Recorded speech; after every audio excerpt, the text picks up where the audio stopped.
So we should be live on there right now. Oh. Oh. There is a live. And are we live? With audio? That's the real question. Okay, we are live. Everything seems to be okay. Hopefully. Let me checking on my phone right now. I heard my clicks on the YouTube.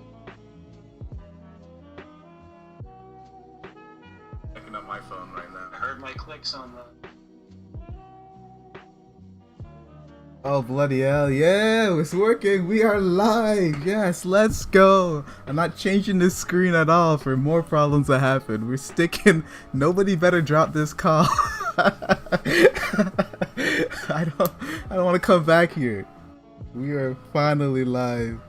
Audio is up. Yes. Oh man.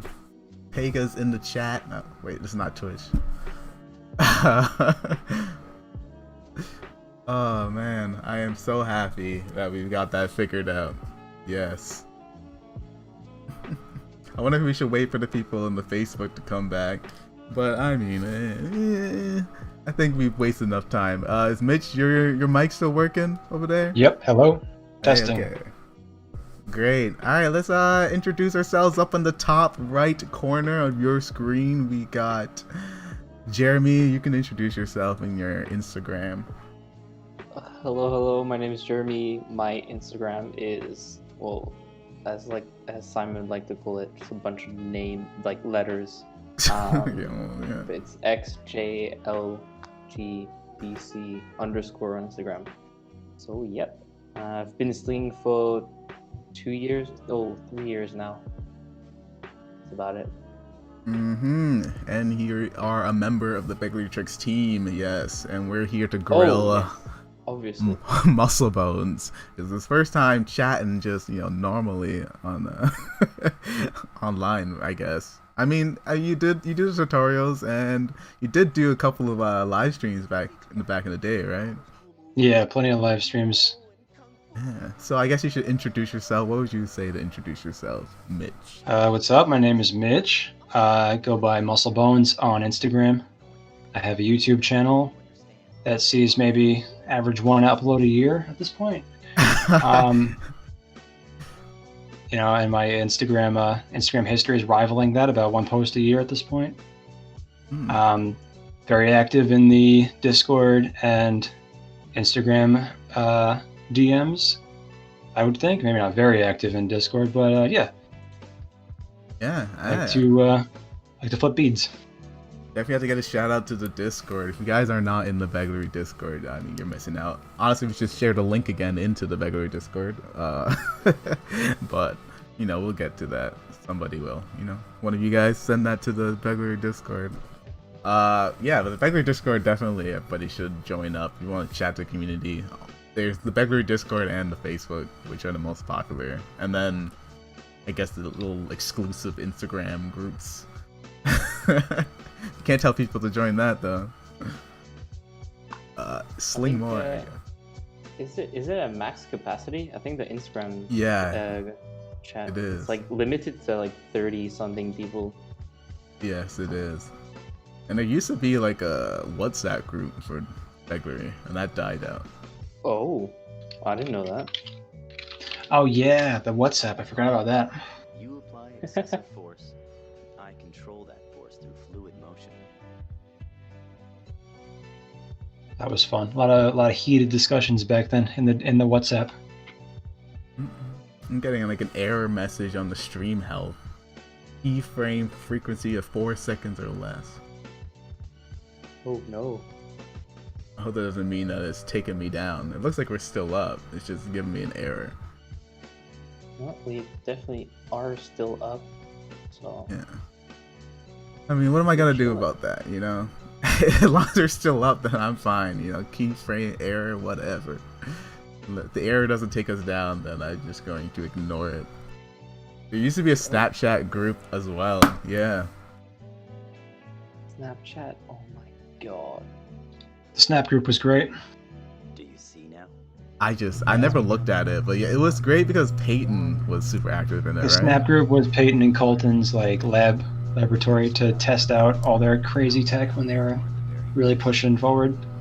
Man, Yeah. you should have recorded the whole thing. You know, honestly, I wish a lot of that was saved as well. Yeah, It's sad that all kind of disappeared. that's the nature of Snapchat, though, right? Just Yeah. temporary, gone to the wind. Doesn't it depend like how you post the video? I know you can post it into chat, or you can just post it like temporarily. You could like click the messages you send to save it. Like if you send a video, but then if you send the expiring video, then it won't save. And even then, the chat would still have to be alive, and I'm pretty sure that was broken up. Mm-hmm. Yeah, well, I mean, Snapchat is falling off, but TikTok, anybody thinking about TikTok? Actually, I made like a couple posts on TikTok. Like one of them got like 10K views, and then just nothing else took off. So kind of dead. Yeah, I don't know if the type of content we post is really conducive to TikTok, because we don't have a lot of, it's tricks on it's your hand. So I think most people scrolling through TikTok would swipe away pretty quickly, but I don't know. I know Aaron from Aaron's Barrels had some success on TikTok for sure. Oh He yeah, might be well, the he next still avenue. does. He still does. Yeah. I'm wondering if I can check to see what this YouTube is complaining about and see if I can change that. They sent me 2 error messages now, so I wonder if I should listen to this. Alright, let's see what they're talking about. Well, I got it open and it looks alright to me, so I'm not so sure if it's actually a problem. Yeah, Yeah, that looks fine. if you guys are in the chat, if you find there's a problem, just let us know. We're reading the chat at the same time, right? So Yeah. we'll be on top of it. If that becomes a problem, hopefully it does not become a problem.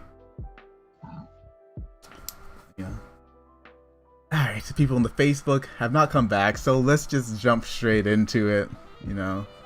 They're lost. Alright. So thank you for being here, Jeremy and Mitch. I don't know if it's weird to use your first names or just call you Musclebones and Jeremy. Letters. Letters, Yeah, just call me Mitch. Musclebones is a little silly. Alright, yeah. But you're literally a skeleton tooting the horn right now in your picture. Doot doot. Yes, exactly. So, first thing we want to get some brain picking here out of Mitch, of course.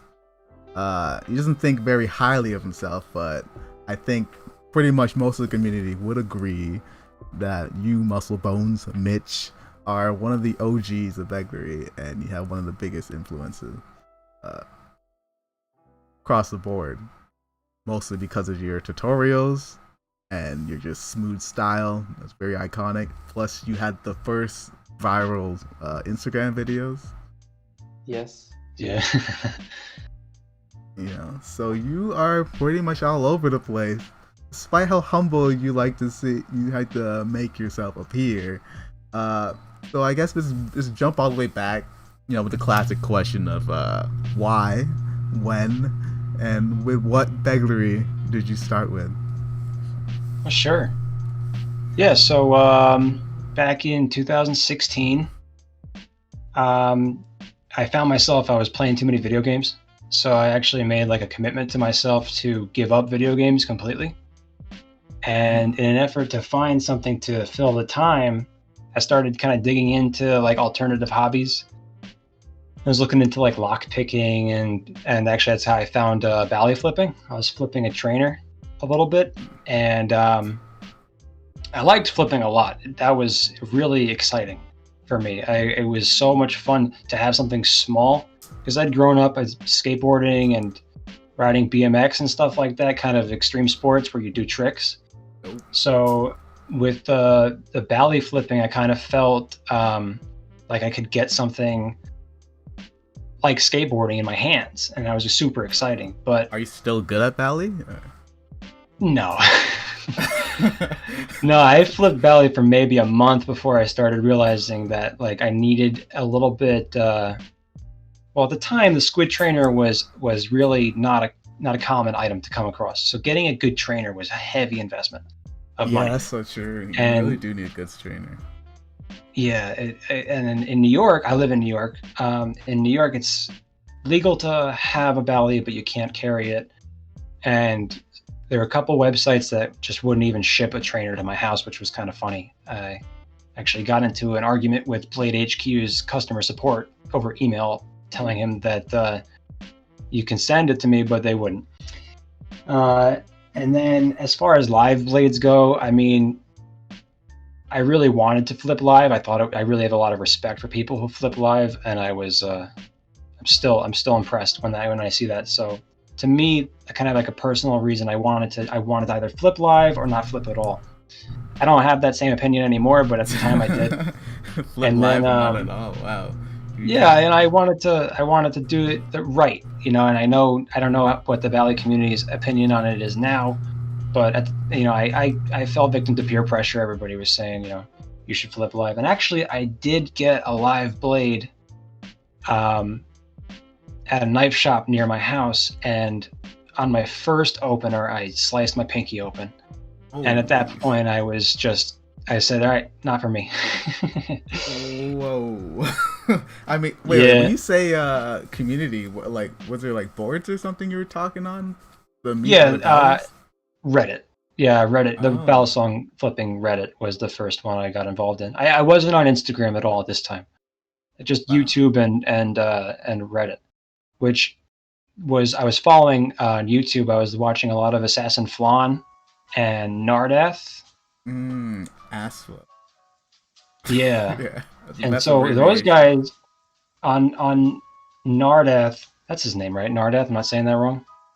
The guy from Canada who does a lot of kendama these days, but was really good at. I wouldn't know. I don't know much about the Balisong community. I'm gonna do one quick Google search, so I'm not saying his name wrong. You're so polite. Look at this, ladies and gentlemen. How Yeah, there polite you go. Mitch is. What a beautiful man. Yeah, so I was watching a lot of Nardath and Assassin Flan, and I remember there was like a Snapchat compilation video Nardath posted where he was slinging Begleri in an airport. And when I first saw that, I was like, "Whoa, what is that thing?" I want to try that out. That looks pretty sick. So at the time, I was working at a gas station for boats, which is called a gas dock. And so I was in this office at the gas dock, and I took some fishing line and some nuts that I found laying around, and I tied it up, and I started just clicking it back and forth. Wait, that's how you made your first Begleri? Or Yeah, fishing line and nuts at work. What? What? Yo, fishing line? What? Soup like not even it's not even a cord. It's so thin, like the thinnest thing you could possibly see is a little string. That's what I'm thinking. Usually you'd start off with like, I don't know, hex nuts and cord. But No, I didn't even know what to do. I didn't know how fishing long to line? make it. Oh my god. How did you know what it was? Like that you saw it in the video? That's what you- Yeah, I saw Nardath doing it, and then Assassin Flan had a video where he talks about it a little bit. He had a series called Daily Drop on YouTube where he would make a video and just talk until he dropped his valley. Oh, And he wow. did one with a Begleri. So I had seen both those guys do it, and I was very inspired by them both. So I saw them do it. And just want to butt in, but that's a freaking awesome idea to just sling Begleri and talk until you drop it. Why is nobody doing that? hey, that's Patrick's started that years ago. I'd say do it for sure if anybody's interested in doing that. We got a round square in the chat. Hey, what is up, Matthew? Yes. Jumping in to say hello. Hey. All right, back Awesome. to the origin stories from Mitch here. Fishing line and 2 hex nuts that you found at a boating station. You were getting gas. Yep. And just all I did with that was just 2-finger wraps. Like I held it in, I guess what we would call, what was it, high grip or 1-2 or standard grip, or whatever you want to call it, between your index and middle finger. I held the nuts, and I just would do 2-finger wraps back and forth. And it was really hard. It was I was shocked. I thought it'd be a little bit easier to get a feel for it, and I couldn't do it. And I looked up, I saw like TGP's tutorial, and I couldn't really figure out how to do it because I made it too long. Oh yeah, because his videos were so small. Short game. Mm-hmm. All short game tutorials. Yeah, and then I looked up, just looking on the internet for Begleri, and of course I found Around Square's sets. And at that time, I'm pretty sure it was like right after the AO2 crew was announced, and I thought that was really sick, and I really wanted Around Square beads, but I think the only thing available at the time was the Titanium Titans, and that was too much money for me at the time. I was a little bit stingy on my dollars. I didn't want to jump in on something I wasn't so sure about, so I grabbed I think it was like a $10 or $15 set that some guy was selling on an EDC website. That was these little classic conical, I guess what we would see as the AO2 standards nowadays. Mm-hmm. And once I got that, I started playing with those, I was really got into that. I actually have a picture of those on my Instagram. When I did like a 1 or 2 year Xjlgdc post. I probably won't be able to find it fast enough. Oh, that's fine. And yeah, that's I don't know how detailed you want me to get. Once I got those, I was slinging those for a little bit. Then the Kuma video came out, and I got my Titan Sports. So you're slinging for a couple of months, like before the Kuma video, then? Yeah, I started in August of 2016, right? So that it came out. The Kuma video came out in October, and when that came out, and when the Hydras launched kind of simultaneously, I was really excited. I was super. To me, that was when it became more than just something to mess around with. It was like, oh, this could be a real hobby for me. This is really exciting. Yeah. So I really credit the ballad song community as my my introduction to it, but I credit Matt and Around Square as kind of my continuation, because I really looked up to the AO2 crew, Ilya, Weston, and Matt were really. I would watch their videos. I'd analyze their videos so closely, and I was just so impressed, especially Ilya. At that time, I feel like he was so clean and controlled, and I just watched a video of Ilya doing a ladder, and I said, I have to do that. Mm-hmm. Yeah, he's still clean to this day, honestly. Just looking back in his videos. Yeah, the GOAT for He's sure. the GOAT. Which is funny because a lot of the new generation would consider you the GOAT because of your tutorials. How did that start out? Why did you make a tutorial on YouTube? Yeah, so actually, what's his name on Reddit? Swipe. If anybody remembers Swipe. I remember Swipe, yeah. Yeah, he was a British kid. He on Reddit, he said, let's start like a tutorial Wednesdays kind of thing. Like every Wednesday we'll post tutorials. And I said, all right, that sounds cool. I'm still trying to fill time where I used to play video games. So I had my AO2 Sport Titans, and I felt like I had just figured out the baby steps of Begleri, where I wasn't just doing 2-finger wraps anymore. I felt like I could flow. Like I finally felt like I could throw on music and actually flow for a few minutes. First feeling of the flow, yes. Oh man, I wish I could relive that. Honestly, it's a really eye-opening experience, especially because I was with Bally. I couldn't flow at all. I could do maybe 1 or 2 moves in a row. Like I did behind the 8-ball, and that was really the furthest I got, and that felt cool. And I was finding ways to link Helix and behind the 8-ball. If any Bally flippers are listening, they'll kind of know what I'm talking about. Those are just really rollover combinations. So I learned how to do that, and I kind of had that same feeling with Begleri, kind of doing simple moves, just like thumb and index gap transfers, and no, I couldn't even do rolls at this time. Wow. Jeremy, what was your first feeling of the flow? Like, what tricks were you doing to get that experience that Mitch's talking about? Oh my god. I think when I first understood how whirls worked, I thought I was like, oh, that's so funny. We're talking about like I didn't even know how to do a roll yet. First thing I did was rap. I was using my thumb to move between grips, and I thought, oh yeah, I'm flowing.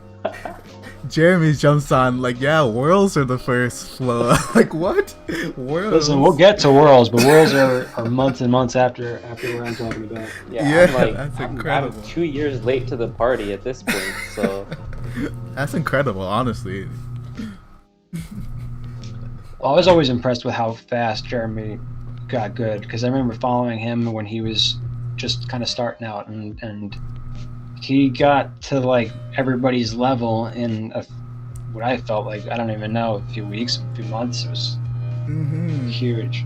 I feel very privileged to have been there from when the craziest tech was a full ladder, because I was able to, anytime something new came out, I was able to kind of learn it a little bit behind everybody else. Yeah. Actually, that reminds me about something I'll bring up later. So yeah, the first tutorial I've put together, I'm in my pajamas. I wrote on a piece of paper a couple ideas I had for sharing. My idea was, hey, you just got a set of Begleri like me a month ago, and this is how you move it around in your hand and start having fun. And that's why I was that's why I made that first video and I posted it, and that was kind of my first taste of that kind of dopamine rush you get from comments and likes on a social media post. Yeah. True. So, You ever look back and watch your early tutorials? It's cringy. You gotta be able to look back. Honestly, I always say it all the time, but the fact that you failed, like when you're trying to teach roles, you kept dropping it, like because of little things like that gave me so much confidence to get into Begleri. But I felt so bad that I couldn't do these things. But when I watched you like dropping the beat even while teaching us how to do it, it gave me so much confidence. Like, oh, I can do this too. Then, like, if he drops it, then it's alright for me to drop it too. Well, I always. Yeah. Go ahead. No, I feel the same way actually. Like honestly, because also I think one of your first tutorials, you're like, oh, I'm still not great at this, but I'm still gonna teach you guys or something like that. I can't remember what you were saying exactly, but in some of your very, very early tutorials, you kind of put the point across that it's like you're just like, yes, you're doing the tutorial, but you still haven't mastered it like yourself either. So it was really like, I don't know, it helped me like progress a lot more, I feel like. Well, I'm always glad to hear that they help. My idea at the time with the videos was like sort of to teach it, but the idea was never, I'm coming from a position of mastery and I want to show you how to do this. It was almost, my intention was to, all these tricks were so new, like 2-finger rolls were a couple months old at the time I made the video. So my idea was not just to show you how to do it, show you what it was at all. I wanted to have like a catalog of like, here's the moves, like, and each time you learn a move, you're going to be having that much more fun. Yeah. Honestly, yeah. We kind of like even super to this day, skyrocketed. Even to this day, my favorite thing is to explain moves to people, even though I haven't really learned much new in a while. Like I have so much more fun when somebody DMs me and says, hey, how does this bead roll work? And I have to challenge myself to explain how to move your fingers, and I just really enjoyed that. That's like one of the more enjoyable things for me about Begleri. That's why I was a lot Everybody, more. do you hear that? Jump into Mitch's DMs. But before I just want to jump back a little bit by something you said about like the excitement of just learning one trick and like just 2-finger rolls just came out, then like whatever the next trick, a weave probably came out after that. I don't know, you guys. It was pretty slow in trick progression back in the day. But for somebody like you, Jeremy, who jumped in when like the whole foundation, all the core tricks were already there, right? And there was already advanced tricks that use like multiple core tricks together. So like when you're learning a whirl, you're already learning the weave and the slip and the freaking bead roll, like everything at the same time. I'm wondering for you, like how fast was that transition of learning new tricks for you then? Was it as slow as us still? Like you focus on one thing, or was it just too many tricks for you to learn? I mean, so when I started, firstly, what got me into Begleri was probably the Kuma edit. So, and Iconic. then once I got interested into that, once I got enticed by that video, I was trying to make my own sets and stuff, and so I think I really started to progress when I got my first around square set. And realistically, by that point, I think it's 2018. Like all the content that you need to learn Begleri like well is already all out there. I mean, Mitch's YouTube channel like probably had at least 10, maybe more tutorials out there. So you could just like do one after the other, and like obviously I don't get the trick straight away, so like I replay the video, and I don't know, probably if you have a look at my search history on YouTube from back in the day, it's just like, you want us to see your search history? You sure about that? oh boy, no. I'm not gonna leak that. But really, no, it was literally just like tutorials on repeat, and it just helped me learn Begleri like really quickly because all the content was out there just to use. Yeah, everything was already there, especially because of Mitch. So which tutorials did you use the most then? I did them all. I just went through the list for like the basic tricks, and then down to, I think what was it, obviously like finger rolls, 2-finger rolls. I mean, the very first ones, like how to actually hold it and like do passes and stuff, were like, those were probably the first I've watched. And then going down all the way down to like ladders. I think Zoots was probably Zoots were out when you started. Yeah, no, they weren't crazy. out when I started, but I think, actually, I'm not sure of the dates exactly, but I remember Zoots being probably the last tutorial that I learned of Mitch. Oh, wow. Speaking about your tutorials, if you were to do it ever again, Mitch, I mean, obviously you can still make new tutorials, but it's not like you're ever gonna go back and remake your tutorials. But if you had the knowledge you did now, and you were making those tutorials for the first time, was there anything that you would change? I think, I mean, I kind of did a reset. I had that first tutorial in my pajamas, and then a couple months later, I said, all right, let me start over. Let me do a full beginner's introduction, because I wasn't happy with the quality of that first video anymore. So lost my train of thought. Sorry. If I could go back and do it again, I don't know if I would do anything different than that second run I did at it, because there's not much more basics I can get into. Like, I tried to make it as simple as possible, and even then on that video, a lot of people will comment and say, "Oh, you're going too fast. You're not showing me anything. I'm not learning. You're going too quickly." So I don't know how much slower I could go. I do think anything beyond the beginner videos are all worth doing over again. I mean, especially like springs. There's no good tutorial on how to do a spring properly. And even then, I had been doing springs for months, and Ilya had pointed out that I was actually doing it wrong. So yeah, if like I said, the beginner, the absolute basics, I feel like are okay, but anything beyond that, I definitely could redo it. Just because I know how to do it better now. Because of Ilya's comments on your springs, is that why you became the spring master? I remember there's this one section of your slinging history where you were just obsessed with slings. Like every single trick you did, your kata, like karate kata, was a spring, pretty much. But you were so smooth at them. I love springs. I think they're one of the best. I really do think they're one of the best tricks. I think it's really, really cool how you jump up a grip and you're using a different finger. And I had been messing around with something very similar to springs where I kind of did a wrap and then unwrapped. I didn't understand how to link it into the full move until I saw Ilya doing it.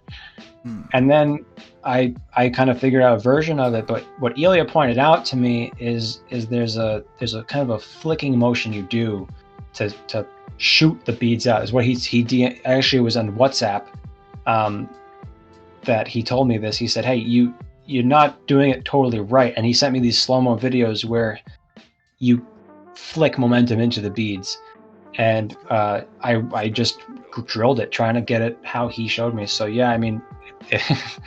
I definitely remember there was a time period where low spring to 2-finger roll and then piano transfer to mid spring was my go-to combo for a long time. The fact that you know the combo off top of your head in words is really impressive. A lot of people don't even know tricks by their names. Yeah. What do you think about that? Are you somebody that cares about knowing the trick name? It helps you explain tricks, or are you fine? I think it's totally fine to not have names. I think I've made this point a lot in both the Discord and on other WhatsApp things. I think the names of the tricks are inconsequential to what the tricks are themselves. So a roll isn't a roll. A roll is the Begleri moving around one of your fingers. So you can call it whatever you want to call it. I think the names just help you understand what it is. So it doesn't need to have a descriptive name. It doesn't have to have, like the name doesn't have to mean what the move is. I think it's just useful. It's the foundation of language. All of our words are representative of things. You know what I mean? Mm-hmm. I don't want to get like too philosophical, Whoa. So yeah, that's just I think there sometimes people get a little bit too caught up in saying trick names are silly, you don't need them, they're dumb, and yeah, sure, you don't need them, they're not necessary.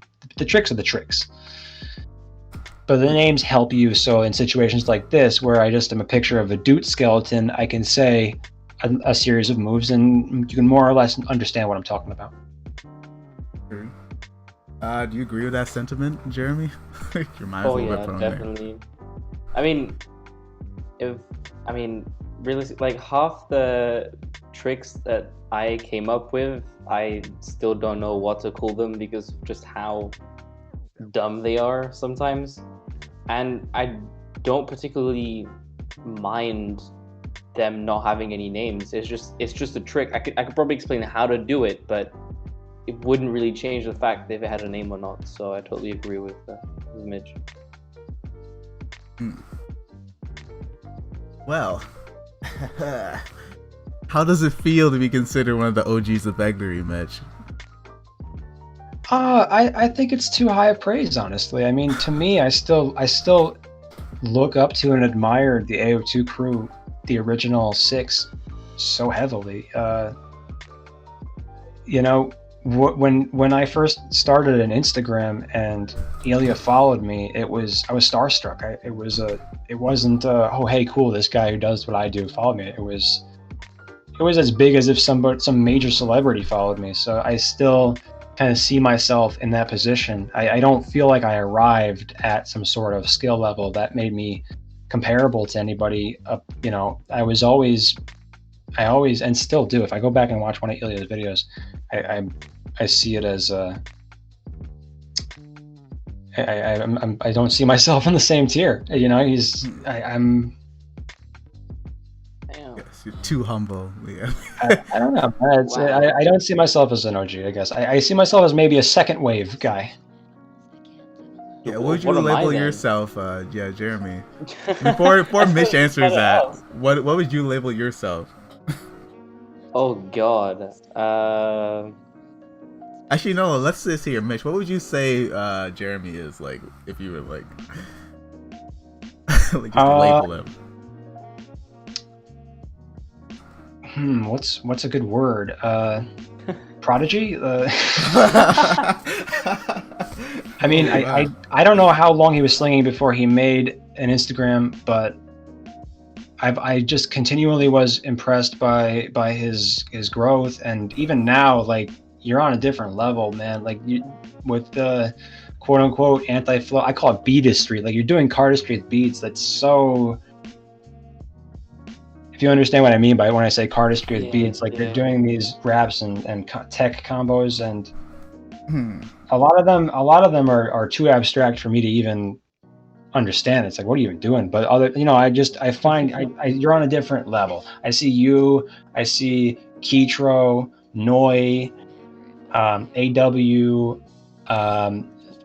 ZMT, BLV, all those guys. And if anybody I'm forgetting, I'm sure there's many. You're all like the new school tech gods. So that's what there you go. I would consider Jeremy new school tech god. Damn.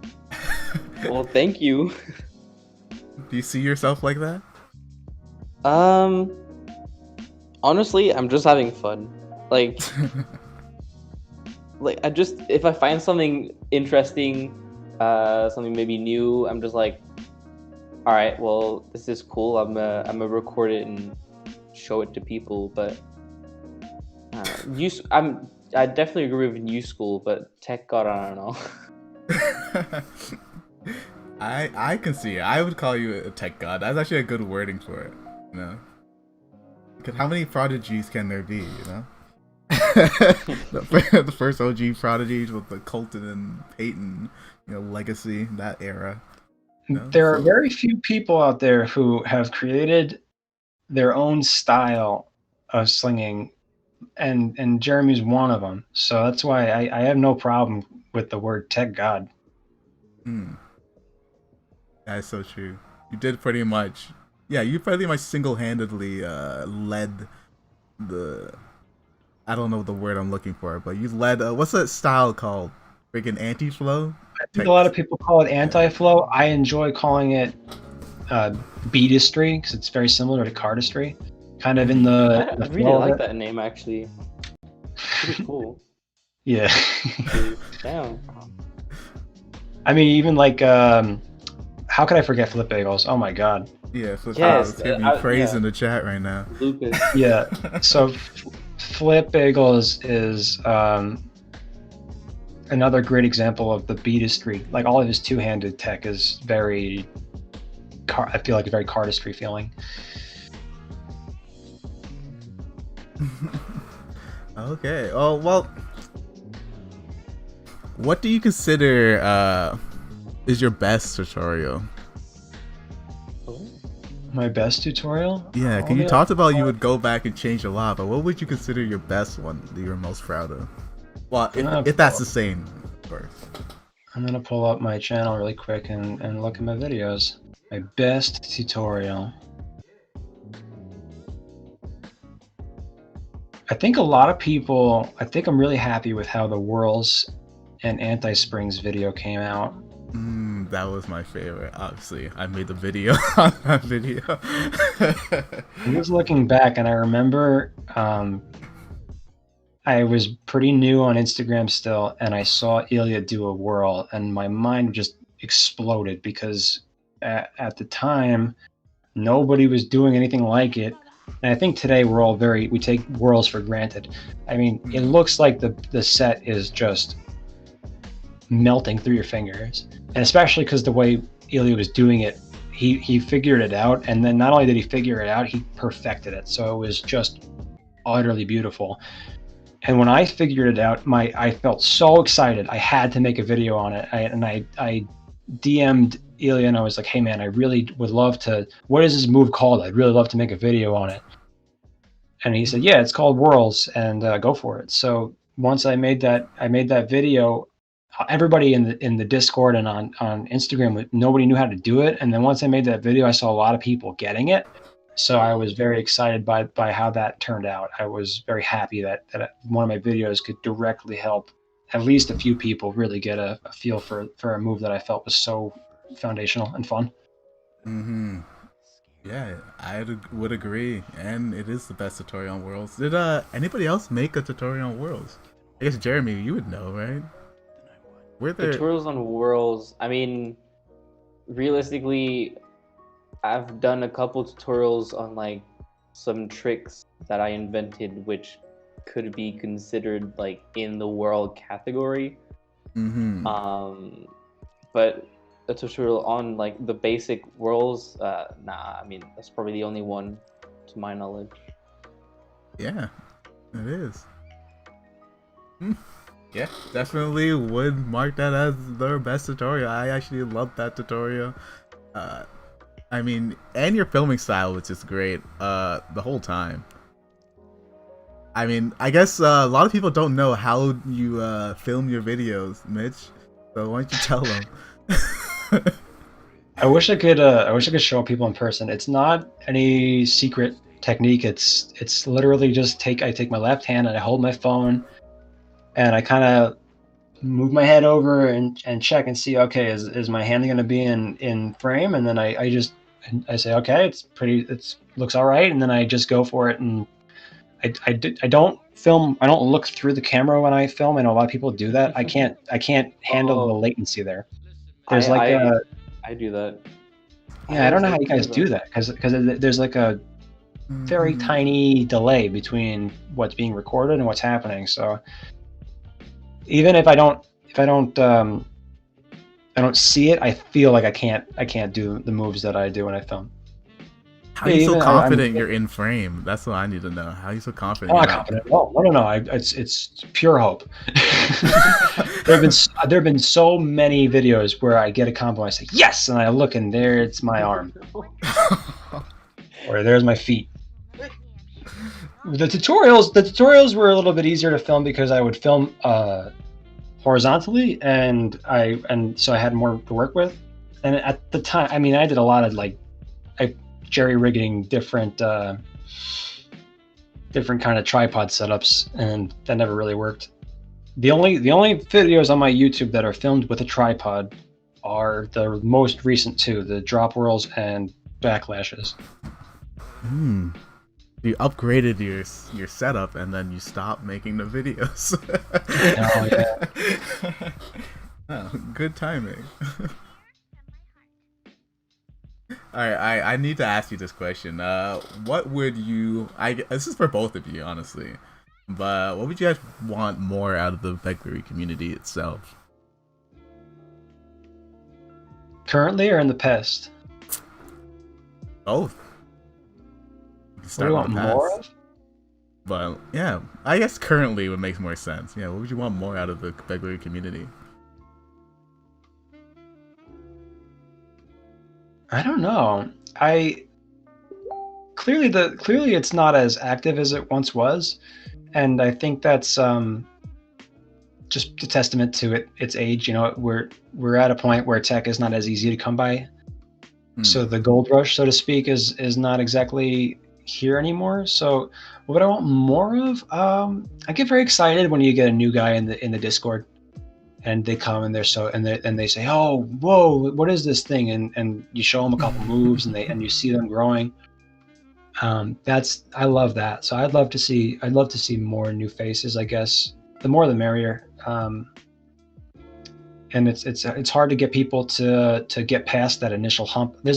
I've seen so many people come in and on the Discord and the Reddit, and they say, "Hey, look at this set I made. I'm so excited to start Yeah. learning tricks," and then you never hear them again, and that's sad to me. I would love it if more people stuck around and kind of worked through that initial hump. Because I feel like with Begleri, you have this initial hump, and then once you get over it, you can learn so many moves so fast, and it's such a fun time.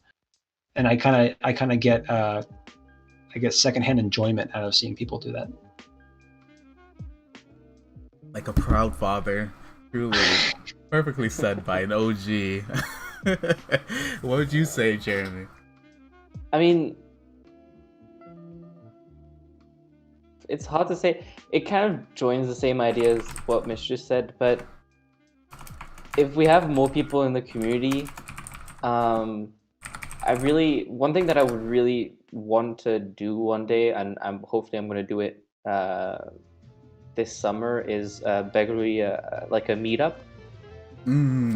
Because something that I've never done is something that I saw from like the very first time it was introduced to Begleri is the Kuma video, just a bunch of people just slinging together, and that's something I've never experienced like personally, and so I just really want to do like a meetup, but obviously with such I mean we're not a tiny community, but we're not big enough so that just meeting somebody or another slinger is like easy.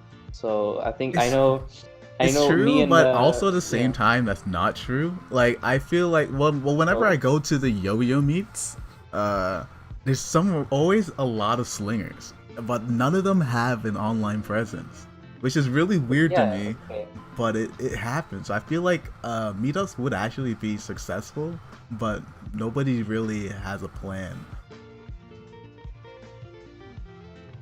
But like, I definitely agree with Jeremy. I think meetups are crazy fun. I only ever met with one other slinger in my life, and that was Marble. Actually, you showed the story post in this reel that's going on. So Marble was the only person I ever met in person who slung, and after meeting him, I felt my brain hurt because I felt like I learned so much from just kind of osmosis of being around somebody else who had all this tech that I didn't know of. And that same summer, there was the Sling Fest in Ohio that I really wanted to go to, but I couldn't arrange like the flight and the drive and everything. It was just tough. It was in a difficult spot. And we are a very global. The thing, we're not a small community. We're just a very global community. Nobody's concentrated anywhere, really. Yeah, everybody. There's Canadians, Americans, a lot of Japanese people, some Chinese guys that post rarely, but they definitely still sling. yeah. Tons of Europeans. But yeah, I really think for sure when you're around somebody else who's slinging, it completely changes your attitude toward it, and it's exciting. Yeah, exactly. When you slang with Marble, did you guys ever do any of the 2 people combos? Oh boy. Or like the Colton and Peyton flick over. Well, they had their own style, but every time I see somebody get together with somebody else, they always like a different type of trick. Like either it's just passing into rolls with each other. I can't remember us trying anything. I think we tried to do like the Peyton and Colton thing, but it didn't work out. Surprisingly, Marble had the same exact string length as me, which is something I didn't expect at all. So we could just switch beats and just go. So I slung a lot with his sets, and he did with mine too. That was fun. Are you intimidated if people have bigger chords than you? No. I think just a hand. It's a relation to your hand, kind of thing. Yeah. Unless you're, what was that guy's name who had the like 18-inch string? Oh yeah. Oh my god. Left hand Begleri, right? Was it left No, hand? it wasn't left hand. Oh. I know exactly who you're talking about. I can't remember. He had a very tight, flying Begleri. There, thanks. Flying, thanks. yeah. Wow. jeez. Flying, yeah. I think he made his string smaller, but who knows? Doesn't make videos anymore. It's incredible the flow that they had with like such long string. I didn't know that was possible. He was That's very actually- tight. It's very interesting, honestly, because the tricks are completely different.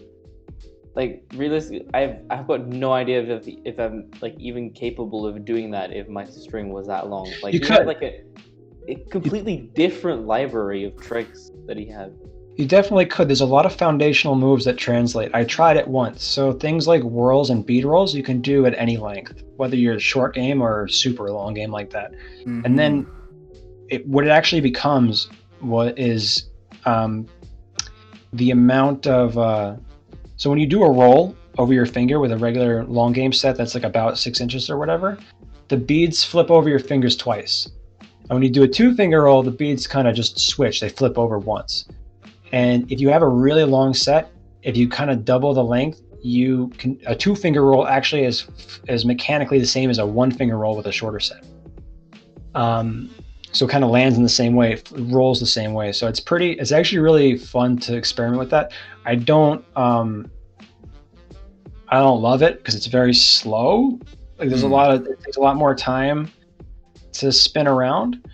But it's definitely, I guess Jeremy especially, I think you'd have a great time just going at like 14 or 15 inches and just goofing. Actually, I was messing around. I think I don't know if it's still up on my Instagram. There's a post of me with like extra long string where I was like messing around with it, but I wasn't like I wasn't doing the same tricks that he was.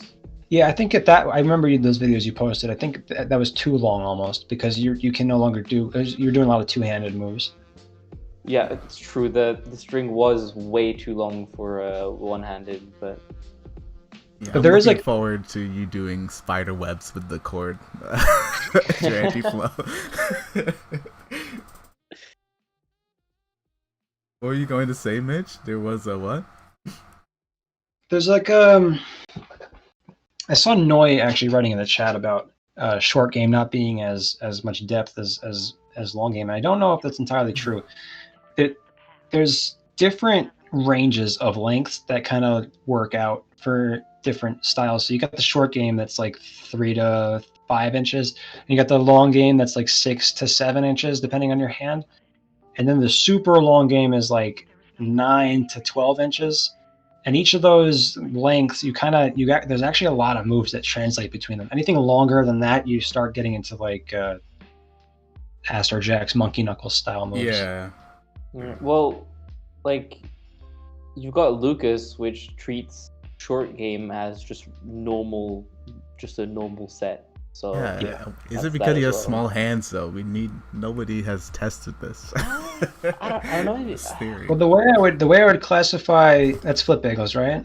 Yes, Yeah. yeah. So his length is very similar to what my length was when I started out, and I would still consider it long game because you can still do rolls.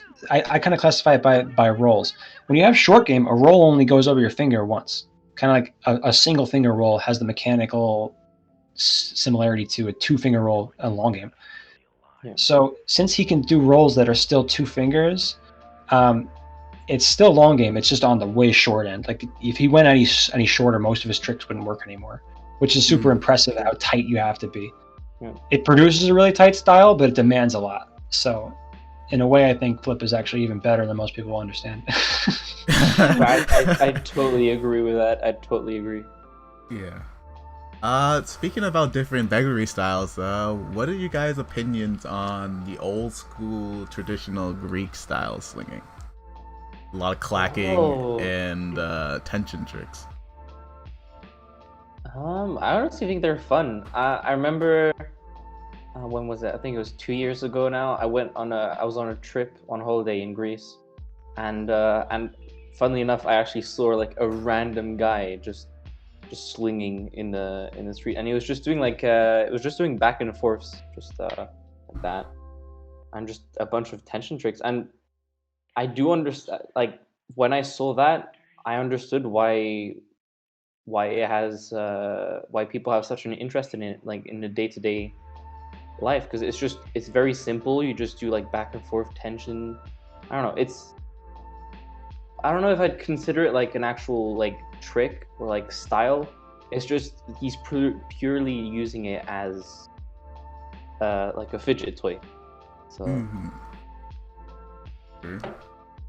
That's impressive. You went to Greece, and did you get to show off your skills to anybody when you were in Greece? No, I don't know. I don't know why, but I was kind of like freaked out by the fact that there was just a complete stranger also slinging. I was like, oh my god, this guy is slinging, and I didn't even go up to him and said hi and stuff. So yeah. Was that when you were making all those posts on the boat? Yes. That was like, I saw that. I watched that. Didn't you lose a set? You lost some hybrids or something over the side? No. I thought you did. I thought you lost a set in the water. That must be confusing with someone else. I don't know why, but at some point during the trip, I think it was Loris. He really wanted me to throw one of my hybrids off of the boat, or do one of those like drop them on no balls. Goddamn. Like kind of what Adams posted recently, where like he does these aerials over like I don't know, massive gap or out a window. Heart attack. And they're all like, oh yeah, no balls, just do it off the side of the boat. And I didn't fall to peer pressure. I kept my set. I thought you dropped it off the side of the boat. But yeah, I saw that you were on the boat going all over the Greek islands or wherever. I saw that as like your Goku training ground, because you grew so much in that time period. I was like, this kid's just on a boat becoming incredibly good. He's just focused training. It was really humid though on the actual boat, so like slinging in humidity sucks. Oh my god, it sucks so much. Oh my god. My Instagram would have 50 more posts if my fingers didn't get clammy and stuck to the cord and I got discouraged and frustrated. Is that why Begleri was born? Because you couldn't do rolls nicely? That's interesting. Was that part of it? The humidity? Well, I don't know. I think maybe sometimes the fact that my hands were so clammy might have helped me figure out a new trick. Like most of the tricks that I find are happy accidents, I guess. So yeah, I potentially like some of my clammy hands helped to invent some new tech tricks. Good to know. Shout out to Bob Ross doing a marathon stream this weekend on Twitch. I remember Tyrone gave me advice once when I was complaining about wet hands. That's TGP. Oh yeah. He said baby powder. Never tried it, but I remember it. Yeah. I've never tried that either. So. Yeah, when I used to only sling thumbchucks, like the biggest problem with thumbchucks when you open it brand new is they're super sticky, so you couldn't do rolls and stuff, right? It was really obnoxious. So I would just like bounce them around on the ground. So all the dirt was the lubrication. There we go. That could do the tricks. I actually saw some unopened thumbchucks at a toy store about a year ago. Whoa. Yeah, I was shocked. They're still around. It's impressive how many slingers joined because of the thumbchuck. People really sleep on how many slingers were made because of thumbchucks. It was incredible. Thumbchucks were a really huge help. I've never owned a set, so. Me neither. I was a hater back in the day. Not gonna lie. I loved when Simon got involved though, because I thought you brought like legitimacy to it. If that makes any sense. Like I always saw you as a mainstay in the community. Because Simon, you only started like a little while after I feel like you were part of the same class as me, honestly. I was It's after funny you your call me an class. OG. Because I was after your class because I used you to learn how to sling. Like, I learned everything from your videos because round square tutorials didn't explain enough to me. Because I was a slow learner. I've always been a slow learner at Begleri, so it was a big struggle. So like your videos really like it was a big pat on the back. Like you can do this. Like even he makes mistakes. You can do this. It gave me the confidence. So yeah, I grew up on your tutorials. Like. Yeah, no lie.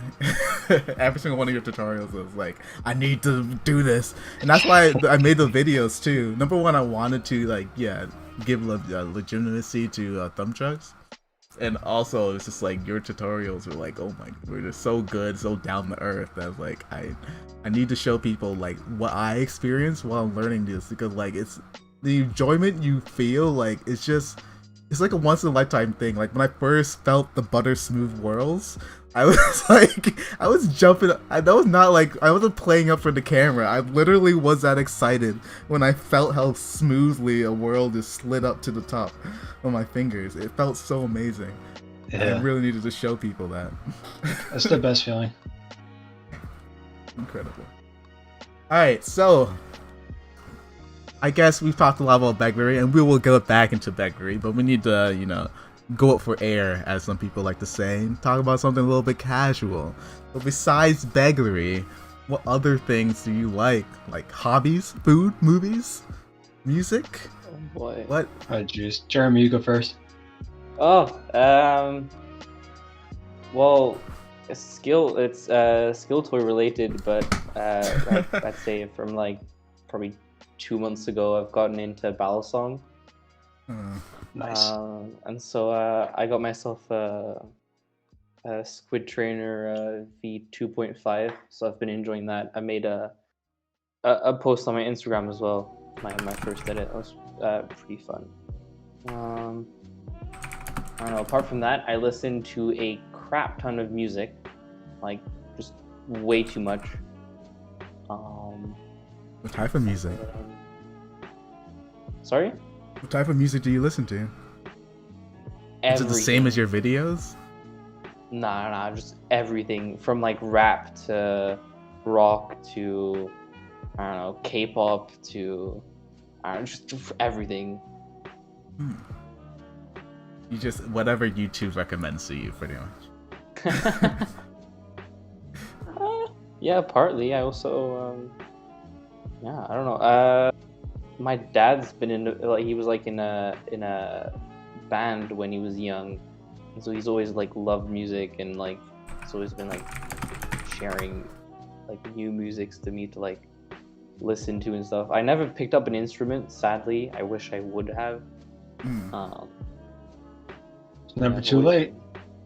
That's true. You go with your fingers, man. Yeah, get yourself a wind instrument or something. A wind instrument?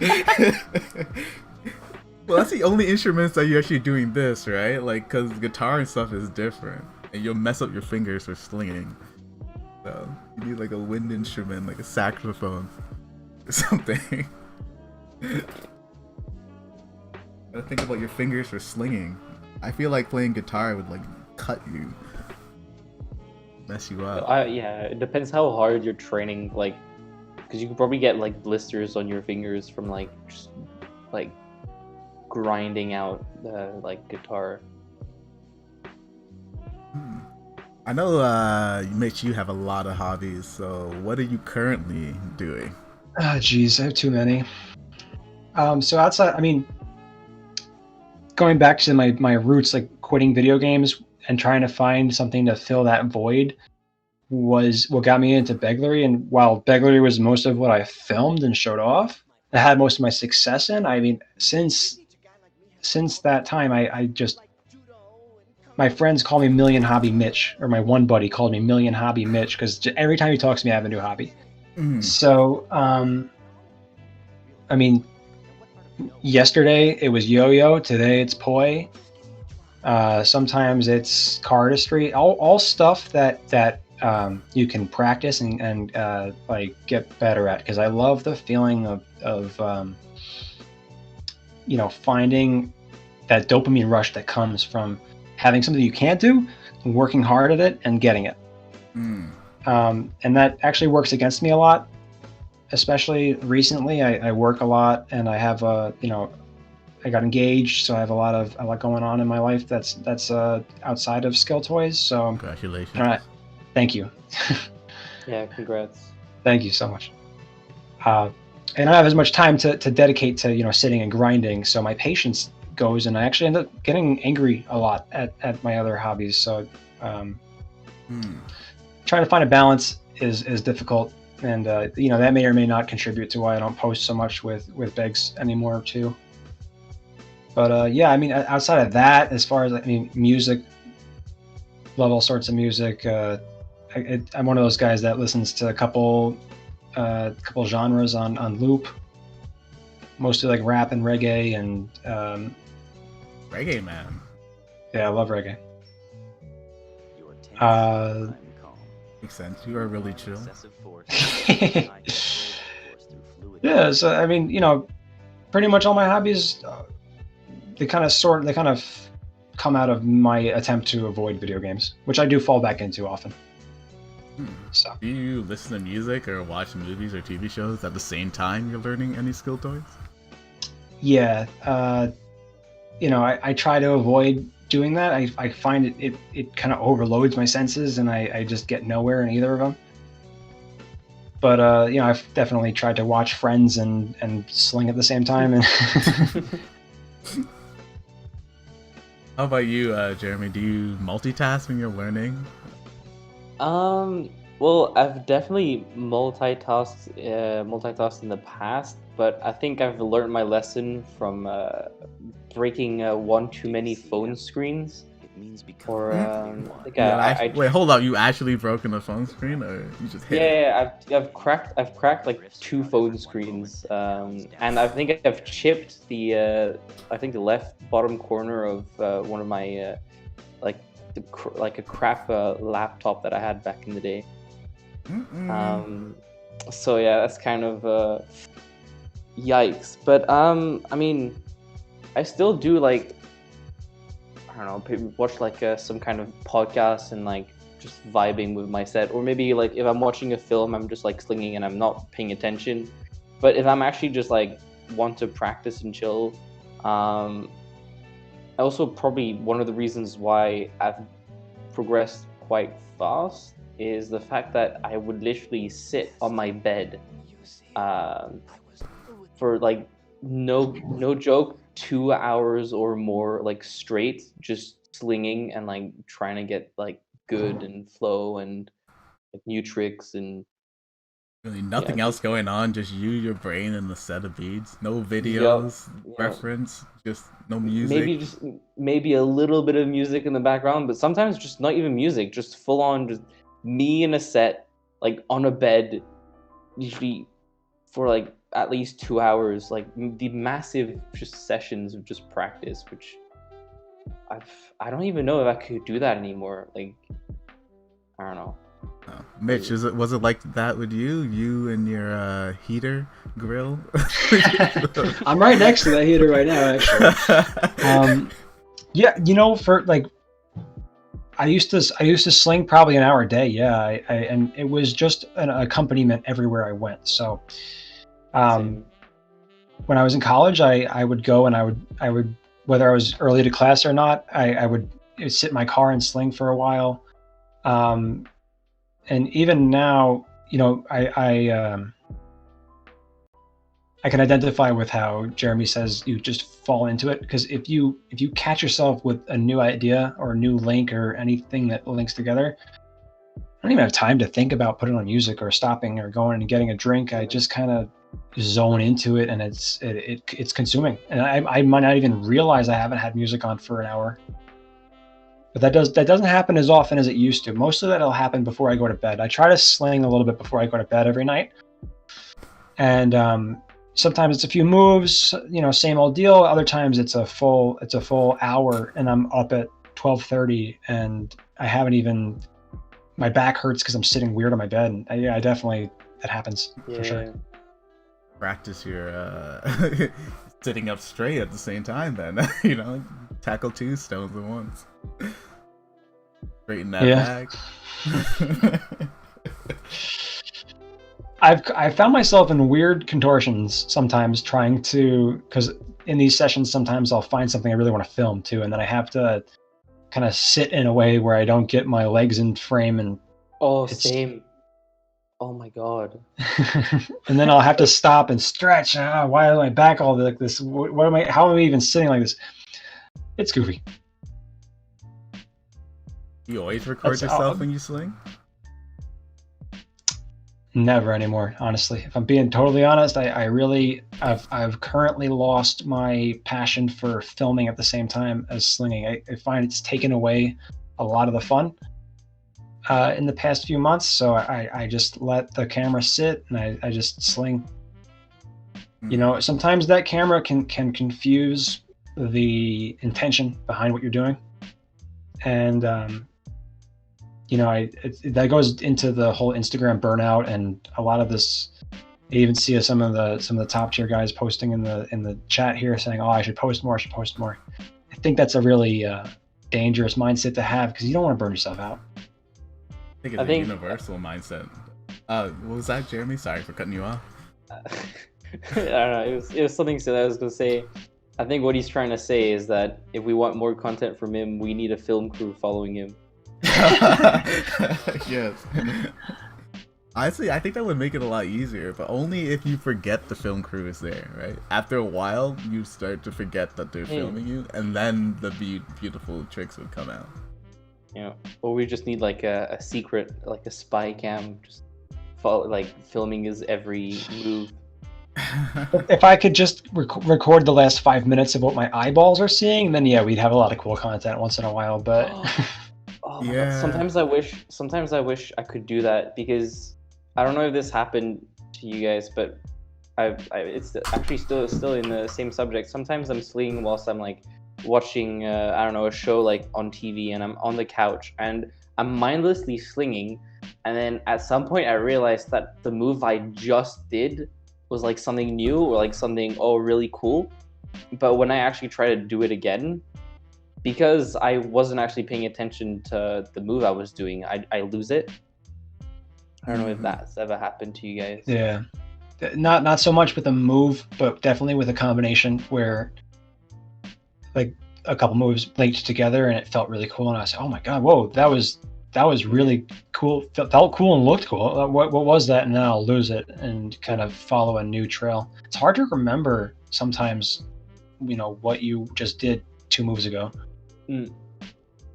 Like sometimes even like you do something cool and then you go to record it, like regardless of if you like I don't know, I was probably paying attention, right? And I was like, oh, this is a cool move, I'm gonna record it so that I can like keep it. And then when you whip out the phone, you're like, oh god.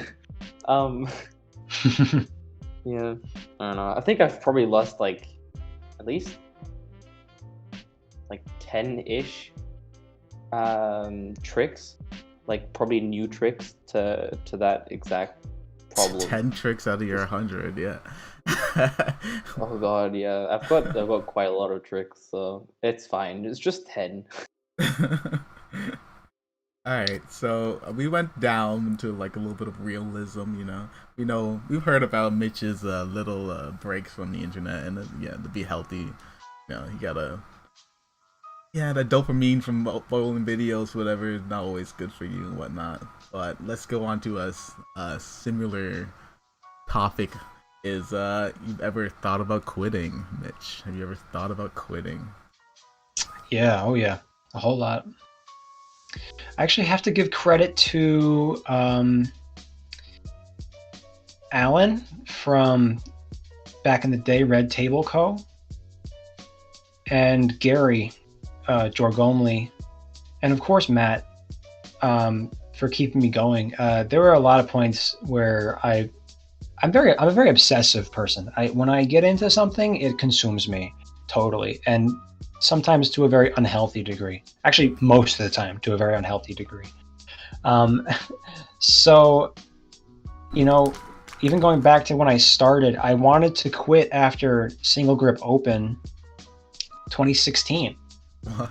because I felt like I will never get as good as these guys on AO2 crew, and I'm plateauing and anything. But at that point in time, Matt reached out to me and said, "Hey man, I like your YouTube videos. Do you want some beads?" And he sent me titanium hydras and titanium titans for nothing. And I'm sure a lot of people remember or get gifts from Matt once in a while, but I just need to take a moment to say, like, those gifts were so helpful in keeping me in the game and keeping me moving. Like it was such an intense, like, reaffirmation of this is worth doing, and there are people that are really cool in this community, and that's really what kept me going a lot of the time. Actually, Now, this was speaking just of- Matt. And speaking of Alan from Red Table fame back in the day, he hasn't really been active in the community for a long time, but there was a point in time when I got very frustrated, and I was very upset with my skill level, and I get overwhelmed by this. And there was a time where I wanted to delete my whole YouTube channel and delete my Instagram and everything.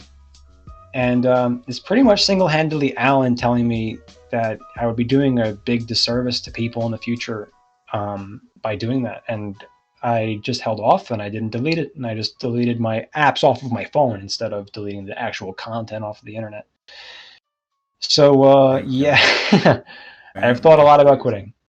Good choice. My God, thank Those you. videos were definitely helpful. It breaks my heart when people delete their Instagram history or even archive videos. Yeah. Because especially if there's like amazing tricks or combos in there, it's just gone with the history now.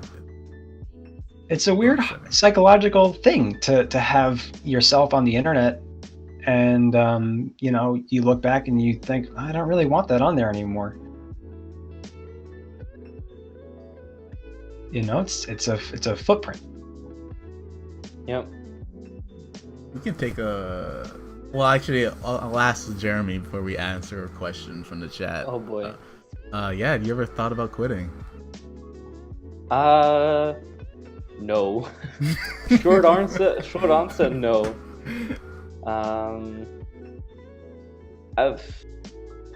Probably the worst I've thought of is archiving posts, which I know like a couple people are definitely not fans of. But I've never considered quitting, or at least not yet, and I definitely hope not. Maybe sometimes I lack a little bit of motivation, which can be understandable if maybe you've been slinging, like, I don't know. I probably sling, back when I was really, really, really into it, I probably would sling at least 4 to 5 hours a day. And then at some point I was Incredible pace. I was like, well, can I just do something else? I've never really thought of giving up, but I've thought of maybe trying something else for a bit, or maybe taking not taking a break, but slowing the pace down a little bit. But I never thought of quitting. Yeah. Always, it seems to be life that gets in the way to make you want to quit slinging. Or stop. There's always outside things. There's always things getting in the way.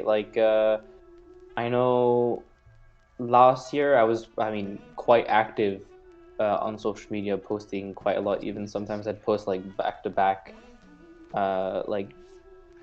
day after day, right? But then uni kicked in just this year, and so I've had a whole lot less time to make videos. It's not like me stopping Begleri, it's just that I don't have enough time to actually post anything. So even though I still do sling daily, which is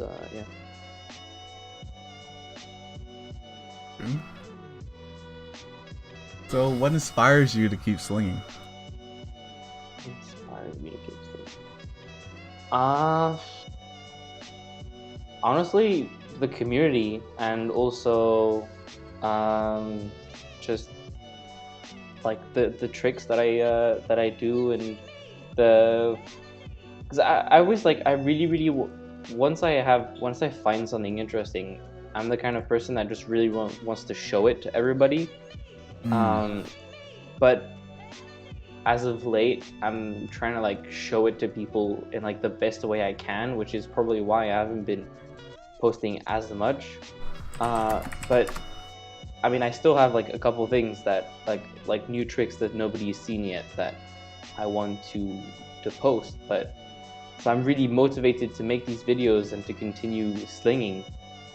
It's just that I'm trying to do it in the best way possible, which is why I'm probably not as active anymore. Yeah, striving for perfection seems to be a problem a lot of us face in the community. It's not good enough to post. Honestly, I think I see that from Musclebones' story itself. We went through the whole story, if anybody's been watching in the background, from 2018 to 2019, and you can really see like when his skill just excelled. And it's crazy because at that same pace as when the skill and his smoothness of slinging accelerated, his video content on his actual IG page deteriorated for that same amount of time. Well, is there a connection between that, maybe? I don't know, Mitch. Is there a connection between that? Maybe. You know, I wasn't so focused on filming so much, so I was spending a lot more time actually with my sets, just enjoying it. And, you know, didn't have the pressure on myself to say, okay, go get this clip and post it and feel good when all those likes roll in. You know what I mean? And honestly, my enjoyment of Instagram got ruined by those viral videos, actually, if I could say that, if that makes any sense. Really? Yeah. Because of the commentators? No, those comments were hilarious. But all the people who've never seen it before coming in and talking badly about it was really just actually very funny for me. But I loved when I first started Instagram, every single person who followed me and every single person I followed, I considered at least an acquaintance. You know, I liked talk. Everybody could talk. The comments were always about the Begleri and whatever, and it felt like it was just the community. And then when the viral videos happened, I got a lot of followers really fast, and 90+% of them never watched or did anything again with my videos, and that kind of made it feel weird. And also, I don't know, it's like kind of doing a lot of a drug at once and then not getting the same high from the drug, because when I had those viral videos, I could refresh my phone and the likes and stuff were coming in faster than the refresh could even handle. Every refresh was another 15 names, and it was just, it was weird. It was addictive and weird. So yeah, that kind of made it so that if a post wasn't getting enough attention after that, I felt bad about it. And with the stories, nobody can like stories. The only thing anybody can do to a story is react to it. And I love a reaction to a story. A DM to a story feels infinitely better than a like or a comment on a post, because then it opens up a personal interaction and a dialogue with another person, which is what I love about the community. Not here's this thing that I did, give me praise, and then I'll just double tap the comment and whatever. Yeah. And that's just my personal relationship with social media. I know a lot of people have a healthier attitude toward it than I do. I don't. You have a healthier attitude? I mean, I definitely understand what he's saying, but I don't think I've ever like deleted any social media off my phone. I mean, okay, like some stuff I got rid of, like TikTok. I tried it once. I got like that 10,000 view video, and I was like, this is just way too dumb. It's just crazy. And then I never really had the motivation to really do it again. And I think even when I did, it got barely any attention, which just shows how potentially broken the algorithm is or whatever. And so I just got rid of TikTok, and like stuff that I didn't use much. I know Snapchat. I got rid of it because I don't use it as much. But the main one I use and I've been using for a very long time is Instagram, and I've never gotten rid of my Instagram. So, like, Same here. I the reason I started Instagram was to stop being scared of showing myself on the internet. I was definitely an invisible type of person. I did not like pictures. Like I would never be in a photo or stuff like that. So the whole point of me making Instagram in the beginning was to stop.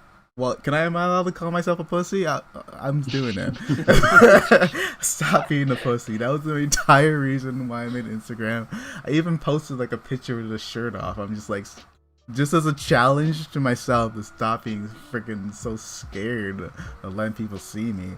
Which is also why I even made the videos in the first place too. It was another challenge. Could I show somebody myself failing at something or trying to learn something? Like all of those were like really hard and scary for me to do.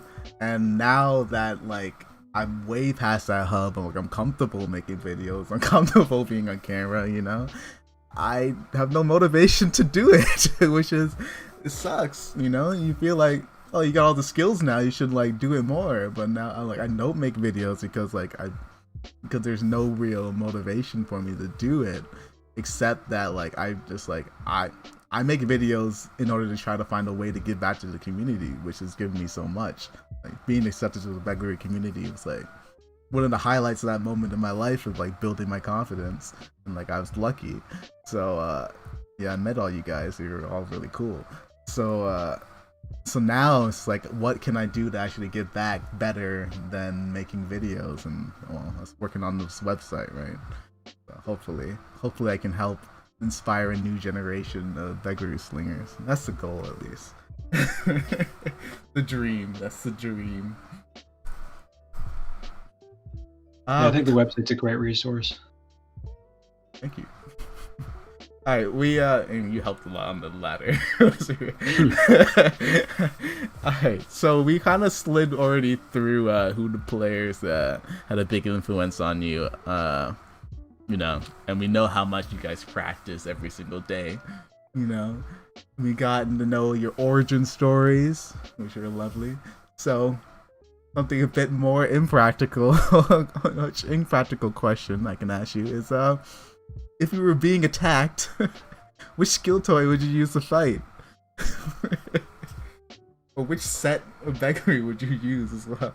oh my god. I got an easy answer for this one, but go ahead, Jeremy.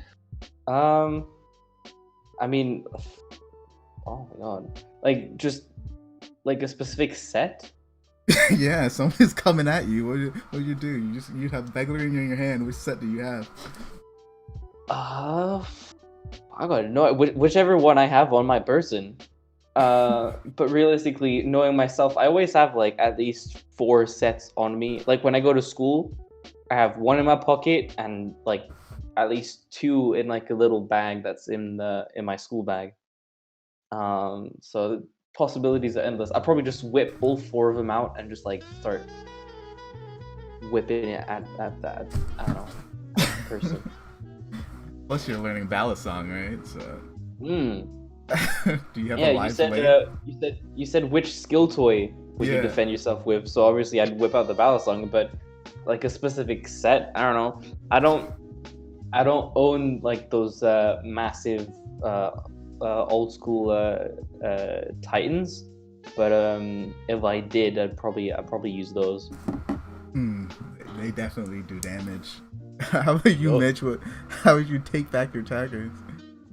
Delrin Monkey Knuckles. Those things have done so much damage to me. Think of how much damage I could do to them. Oh my, Delrin Oh, I've got a pair of those. Those are really fun, actually. I've never recorded myself using them. I think it's kind of like what you said, Mitch. Just like spending the time to have fun with them, but like not necessarily like trying to make any content out of them.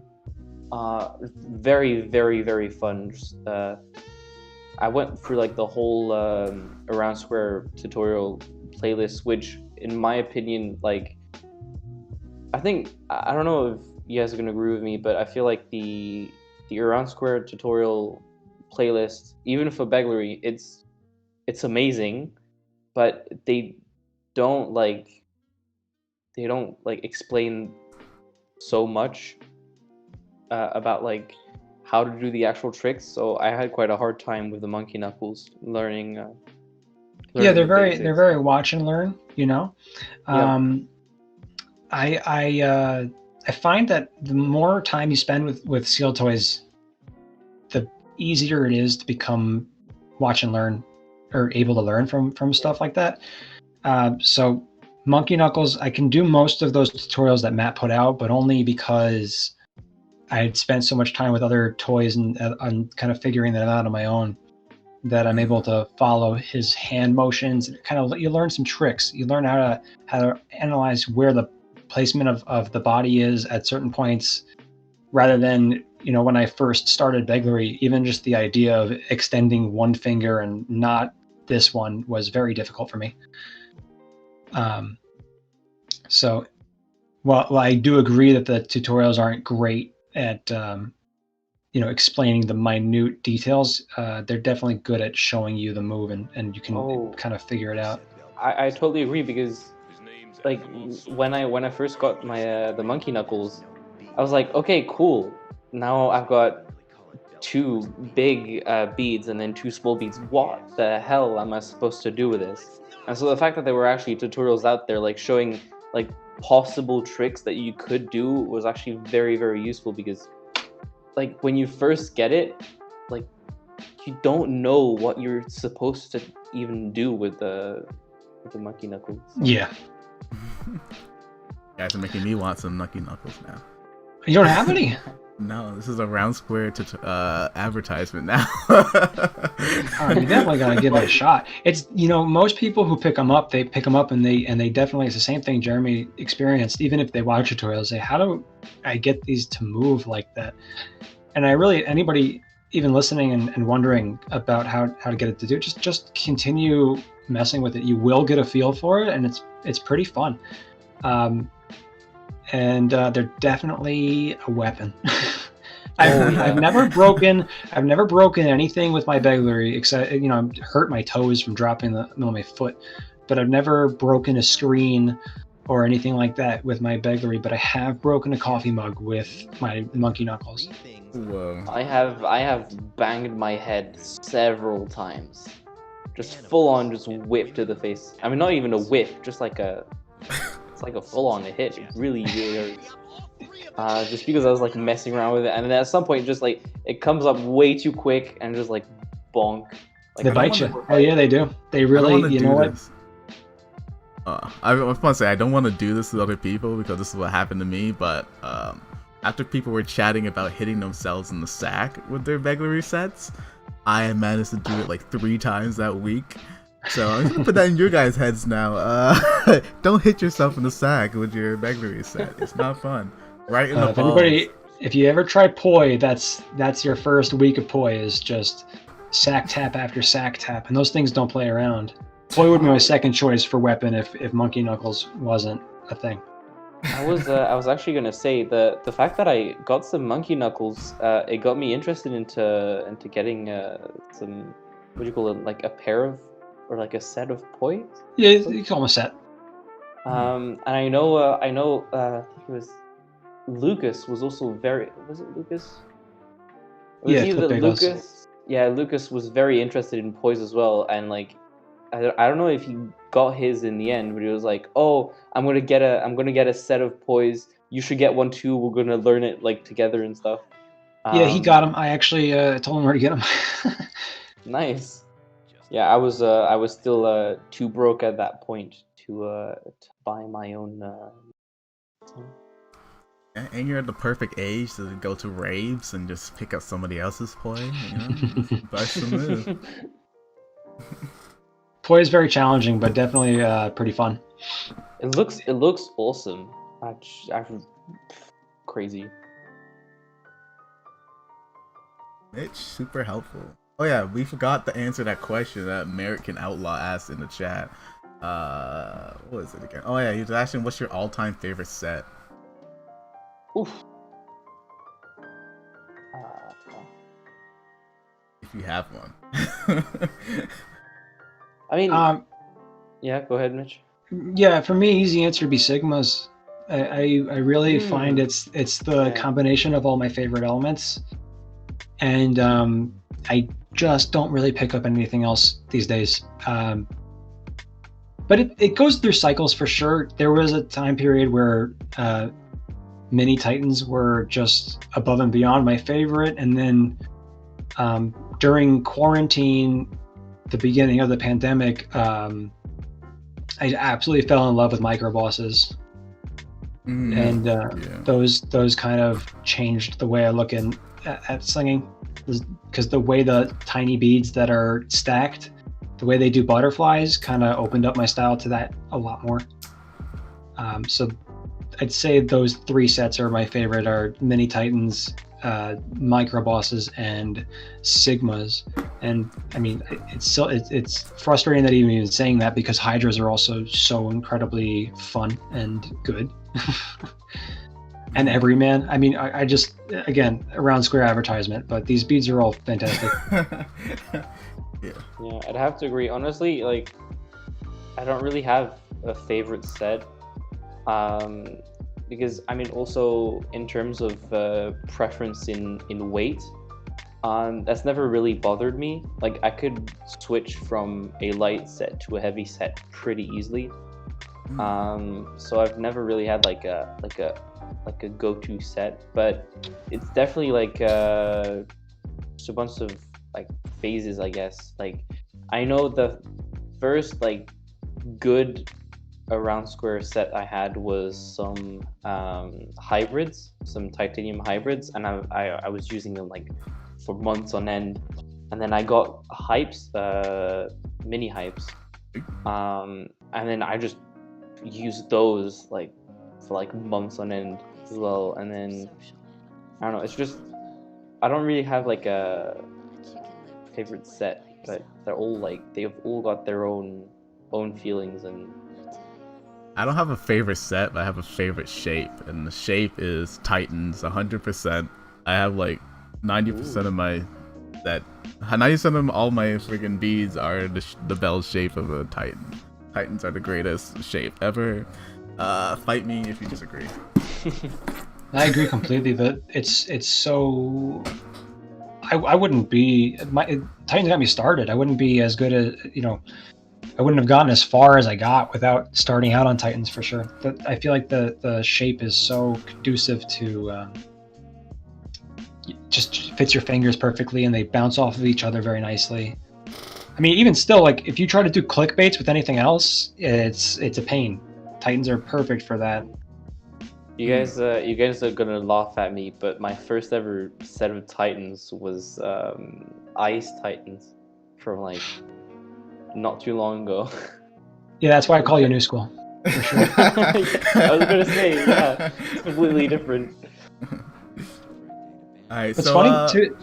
Oh no, go. Jeremy's two favorite sets. I've never played with either of them. Never had hypes or hybrids. Damn. Jeremy, super new school. Alright, so I have to ask this question. If there were Begleri battles, how do you think they would work? Oh, it's an amazing question. Oh wow. A lot of people have been thinking about this. How do we make it competitive? How would you imagine it would work? I mean, there's two ways of thinking about it. Either we could do like, there's a set combo to land, and then if both of them manage to do the full combo, whichever did it the best or the smoothest wins. Or it's like a 1v1 scenario where one guy does one combo and then the other like his opponent does like a different combo, like their own like signature moves, a bit like kind of well, isn't kind of how it works in Kendama as well. I'm not that familiar with Kendama competitions, but like there's like one category of the competition which is, oh, you've got like a specific list of tricks that you have to land in an amount of time, right? And then there's another part of the competition where it's just like, do as many cool moves as possible to impress the judges, and those moves don't have to be the same as your opponents. The judges, the hard thing about that is that the judges would have to be as good as the best slingers in the competition in order to even see the tricks that they're doing, which is the big downfall in Begleri, that a lot of people cannot see the level of techniques high slingers have. Because I mean, compared to other skill toys, Begleri is quite small. It's quite compact. So actually, spotting out those details and those small, very impressive tricks could be a lot harder than Kendama is the example I have in mind. So yeah, Mitch, same question. Battles. So Begleri Battle, I think I was thinking about this when Jeremy was answering. You know, a lot of what we do is freestyling. We kind of link moves together. So I'm kind of thinking almost it'd be like a rap battle where you go back to back and kind of it's subjective. So maybe even with some sort of thematic back and forth, like if it was live, I think it would make more sense, because on Instagram you have an ability to kind of mess up as much as you want, kind of plan it out. I think on the spot, like, all right, make a combo, and you have to do it's got to be focused around bead rolls, and or like it's your turn and you're up and you just have to go. I think that'd be pretty cool. And then like the next round, you know, it's all right, do a lot of rolls and aerials or something, and then the next one is just a lot of tension tricks, mic drops and whatever. And you kind of take these combos that have the same theme and compare them back to back in a live context. That would work as a battle, I think, because you're kind of put on the spot to improvise. Yeah, people just busting out power tricks. I've never thought of Begleri in that way, actually. Like, wow. I'd definitely be interested in trying that out, honestly. Like, when you have to like come up with a combo on the spot, but you have to focus on like a specific area or a specific like type of trick. That would really help with get rid of the monotony, because I mean, I feel a lot of people have like these combos they just always go back to. So if you tell them you have to do this one trick and it has to be in this type of style, and go freestyle that, you have 3 rounds. That would help a lot, kind of mix it up, or else it would get very repetitive. Yep. I mean, that's just the idea that came off the top of my head. Begleri battles, guys. We're putting it out into the universe. Everybody, put that in the back of your head. Make it happen. Honestly, it would be really cool. We should probably maybe try and organize that one day. It'd be hard to set it up live, but I mean, you could probably do it on like an Instagram feed. Somebody like a 2-person live, and it's, you know, all right, you know, you have to do a lot of whirls, and you go, and then the next person goes, and then you have to have like claps in the comments to choose, or claps in the chat to choose who won the round. I wouldn't do it. I way too I crack under pressure. Same. Yeah, it definitely would have to be a live event, because even just frame rates and lighting would just mess everything up. Yeah, but alright, one last thing before we take a few looks into the big bin of Begleri we have, and that is from the dump of tricks from Jeremy himself. He had a bunch of tricks on his phone that he was cleaning up. So we have a big dump of them that we have to go through and look and see, is that a new trick? Is that not a new trick? What the heck is that? And we'll categorize it a little bit, and we'll do that to finish this stream off, because we have been going for almost 2 hours now, and I'm pretty sure everybody will be happy they goodbye after 2 hours. Unless it wants to keep going, then we'll encore, you know. but no, we have one last question. One last question, and then we'll dig in for 20 minutes of this pile of tricks and try to decipher them. We have two great minds here. Of course, Musclebones. Actually, Mitch, you are one of the people that people do go to whenever they have a question about how to do a trick, right? You're one of the people that are most requested for breaking down or figuring out how tricks work. So this would be great. It's great to have you here for sure. But yeah, the last question is for Mitch, obviously. Spin me around ladder challenge. Does anybody ever beat it? Did you beat it yourself? Oh, what was that one? When you played the whole song of what, you spin me round, round, baby. Which one song was it? So I had a couple challenges like that. One of them was the Metal Gear Solid theme song, because if anybody knows the game Metal Gear Solid 3, there's a funny segment where you have to climb up a ladder for a couple minutes, and then the theme song just starts playing and makes it seem like it's this big epic moment when you're really just climbing up a ladder. So that was a challenge, and then another challenge was the I think that band is called Dead or Alive. Yes. Spin Me Right Round Baby. Nobody has ever tried it, and nobody's ever done it. But I do believe I had an old post where I did a ladder on one hand, switched to the other hand, and then came back to the main hand while playing one of those songs. But doing it for like 3 minutes straight, is that how long that song is? I'm sure it's longer. It's pretty long. It's pretty long. Without messing up a ladder, who do you think would be able to do it? I know there's one guy in the Facebook group. I guess his name is jumping out of my head, but he's just so amazing at rolls, and like the way he rolls Begleri on his pinky is like the most controlled pinky roll in the community for sure, and he's just always doing ladders. I think he'd be like the only guy that would be able to beat it. You had to show me that guy. I'm not on the Facebook, so I miss out on a lot of the content that's over there. But I think if he ever returns, Peyton could do it for sure. I remember Peyton showing off in a story post once. He just posted like, just cleaning up a couple of ladders I couldn't figure out, and he was doing like an upwards fakey ladder where the beads were fitting perfectly in each slot, and I thought to myself, oh my god. I mean, speaking about Peyton, I mean, for the few amount of posts that are still up on his Instagram, I like half the tricks that he does, even if I even manage to like comprehend them, I just can't get over how clean they are. It's just insane. He was an extreme talent. He still is. You know, he might come back.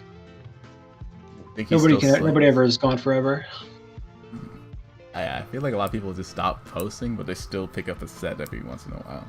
I can't imagine anybody stopping slinging for forever. It's just a constant. Even when I have everything uninstalled and I don't feel like it, I still pick up a set and do a couple moves.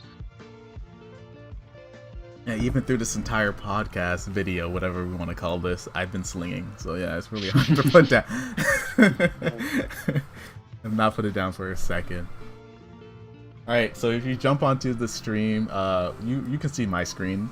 I have the first clip from the trick bin. That you yourself, Jeremy? Right? Yeah. That is me, yes.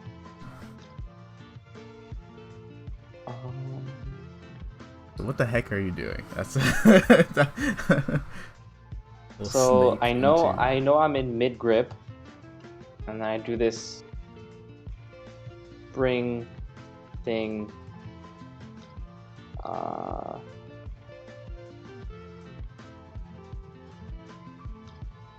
It's kind of like a back and forth wrap, and then I unwrap it. I think.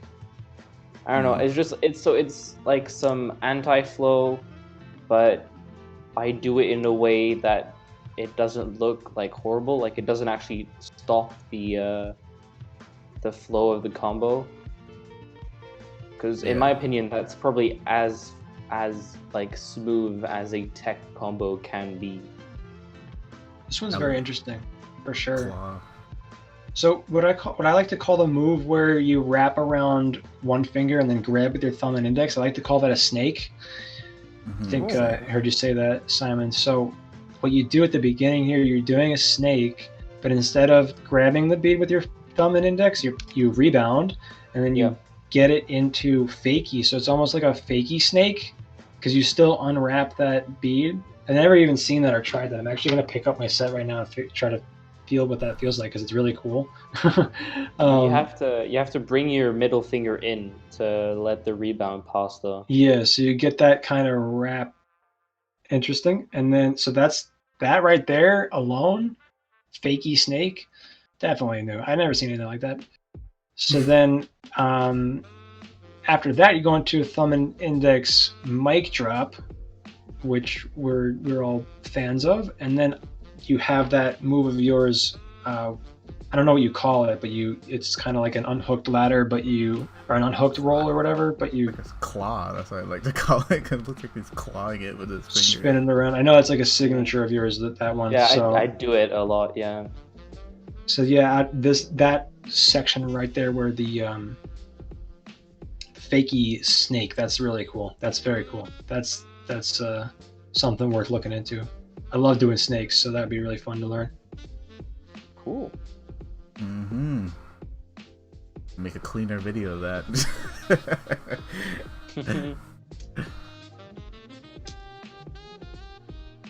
Give you homework. Oh yes, the foot stomp. This used to be really popular back in the day. Oh, this was fun. Just me finishing just it with vibing in my garden. Finish it with the Chop. Chop. That's amazing. Yeah. Fun. What was the viral video? What, is he talking about Kuma? Or is he talking about Musclebones videos? My Instagram videos from Mitch won't play for some reason, so I couldn't show you that. I don't know why. If you scroll down, you could probably see the view count on the one. It's the black scalp hills. Way down there. Isn't it some dumb number? Like, it's just way Here's too one big. of them, freaking 30K. I think there's bigger. I think it's like Yeah, Yeah, we gotta go 70K forward. right here. It's actually past these guys here. These ones were back when I was. might want to go higher. I think. A little higher. 4? What? Oh. What? Oh, isn't that the thing that happens when you like archive a post and then put it back? Maybe so. Yeah, maybe that's what it was. 70K. Yeah.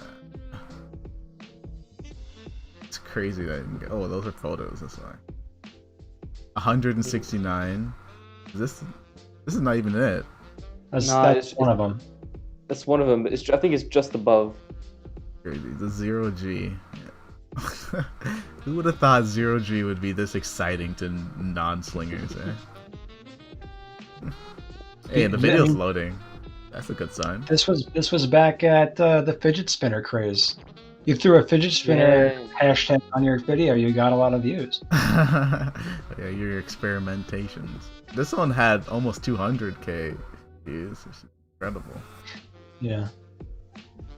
Ugly repeater trick. Sad thing about fidget spinner, the people who came up with it never put a patent on it. So Yeah. they would have didn't. been millionaires for Yeah. sure. Make yours poor as heck. Oh, bloody hell, here we go. 670K. Just blowing everything out of the water. Incredible. This is Instagram too. What the heck? I've never seen the Instagram like algorithm work the same way as it did for this video in terms of like posts. Because I know like Instagram's got this like new feature that resembles TikTok where like stuff like posts go viral, but I've never seen like a full-on post this. I honestly think this was a glitch in the algorithm. because I had shown Matt, Ilya, and Kitro, and show them. I just said, "You'll try this. If you post at 9 a.m. on a Monday, for some reason, your video just will go huge." And that's what happened here with this one. I was posting.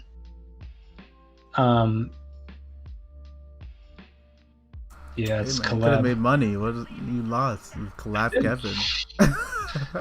I did make money. Did you? Yeah. Oh wow.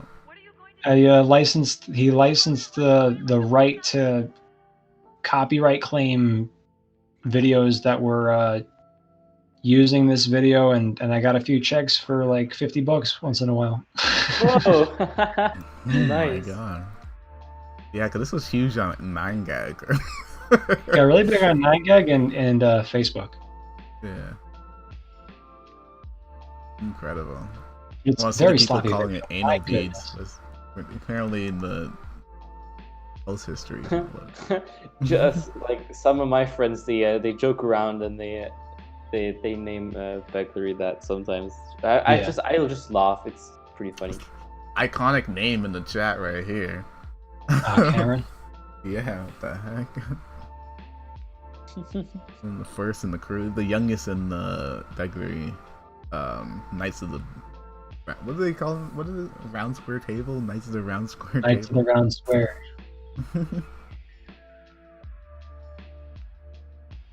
Yeah, that was the vibe. That's insane amount of numbers. And then yeah, again 250k, the same set. I guess they really like magnets. Yeah, it was the fidget element of the magnets that I think really got a lot of people looking. The only good thing that came out of these videos was I have had a couple people tell me that they didn't know what Begleri was until they saw the video on 9gag. So that made me pretty happy. I like when people get into Begleri. So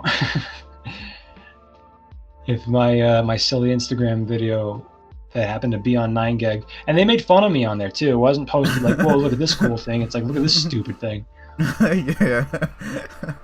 Yeah. Funny. Good times. Remember I posted on Reddit and got a lot of views and people were like, anal beads? Yeah, they talked a lot of crap about it. If you actually look at the set, the picture above this, you can see that was my first Greek standards. These ones? Yeah, that's it. My 1 year sling anniversary. Wow. I could not sling that. You know? The hard edge. Those were like probably 4 grams each side, max.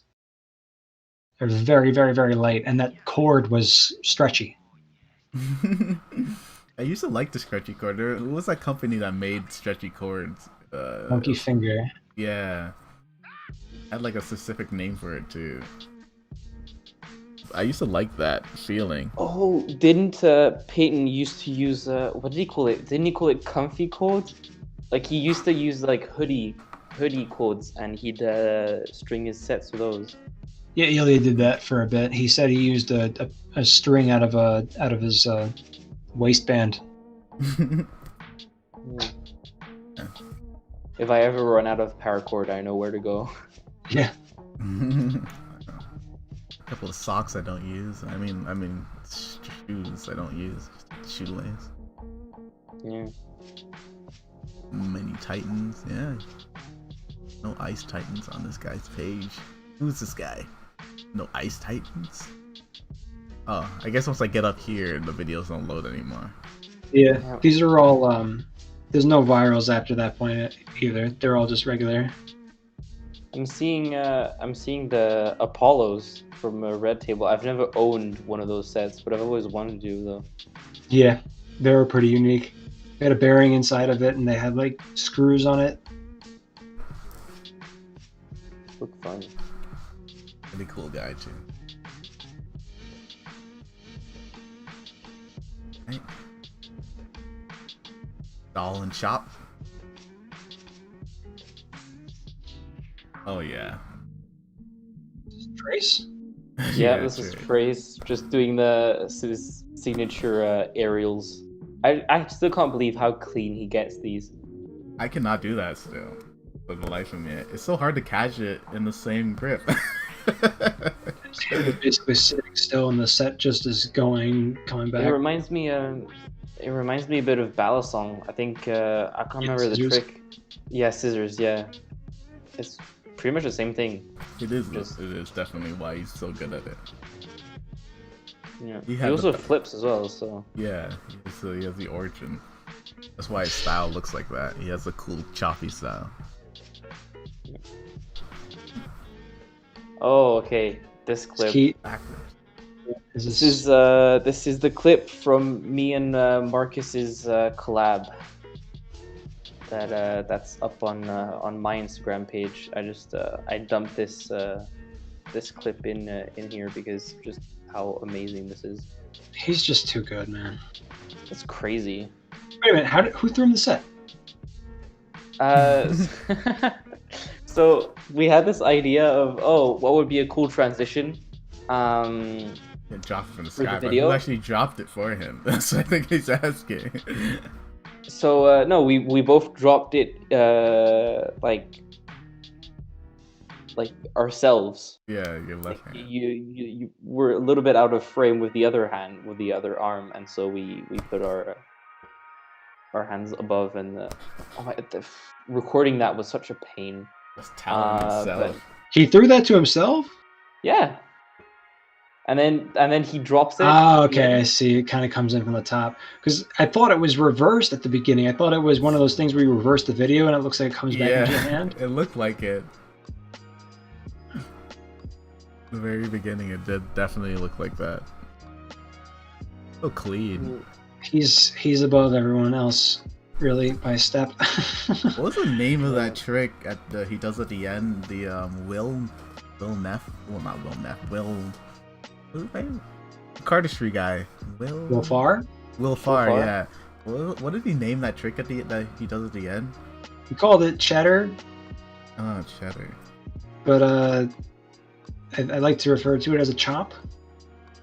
Because I think Yeah. everybody in the chat was calling them chops.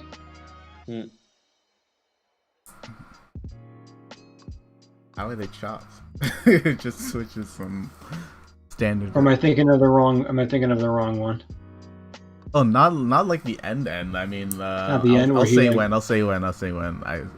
Just pause it where it's at so I know what you're talking about. Oh yeah, true. I can pause. Forgot that power.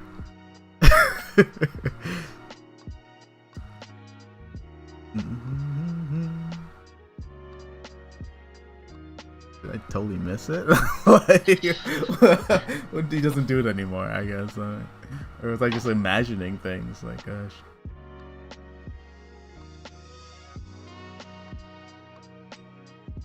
I mean, if you slow down this this Marcus clip, you can like see so many interesting tricks that you don't usually see as well. Like that. He's a step above in a lot of technical aspects, but it looks like your classic play, which I think a lot of people don't, like you said, they don't appreciate the tiny Yeah, just intricacies. right there. What the hell? I didn't even notice that. Yeah, that's what I was just That gonna say. roll right there. What the hell? I did not even notice that at all. I think What the fuck mean- is that? it's a pinch roll, but he's doing it in thumb and middle finger Yeah, going up, yeah. which is really unique. Nobody does it like that. But I think so. Going back on what you said, Mitch, there was a point where I started to like understand tricks by like seeing them on Instagram, on like what people are posting, right? Mhm. And so I started like rewatching some like posts from Marcus, and really started to look like at what he was doing, like move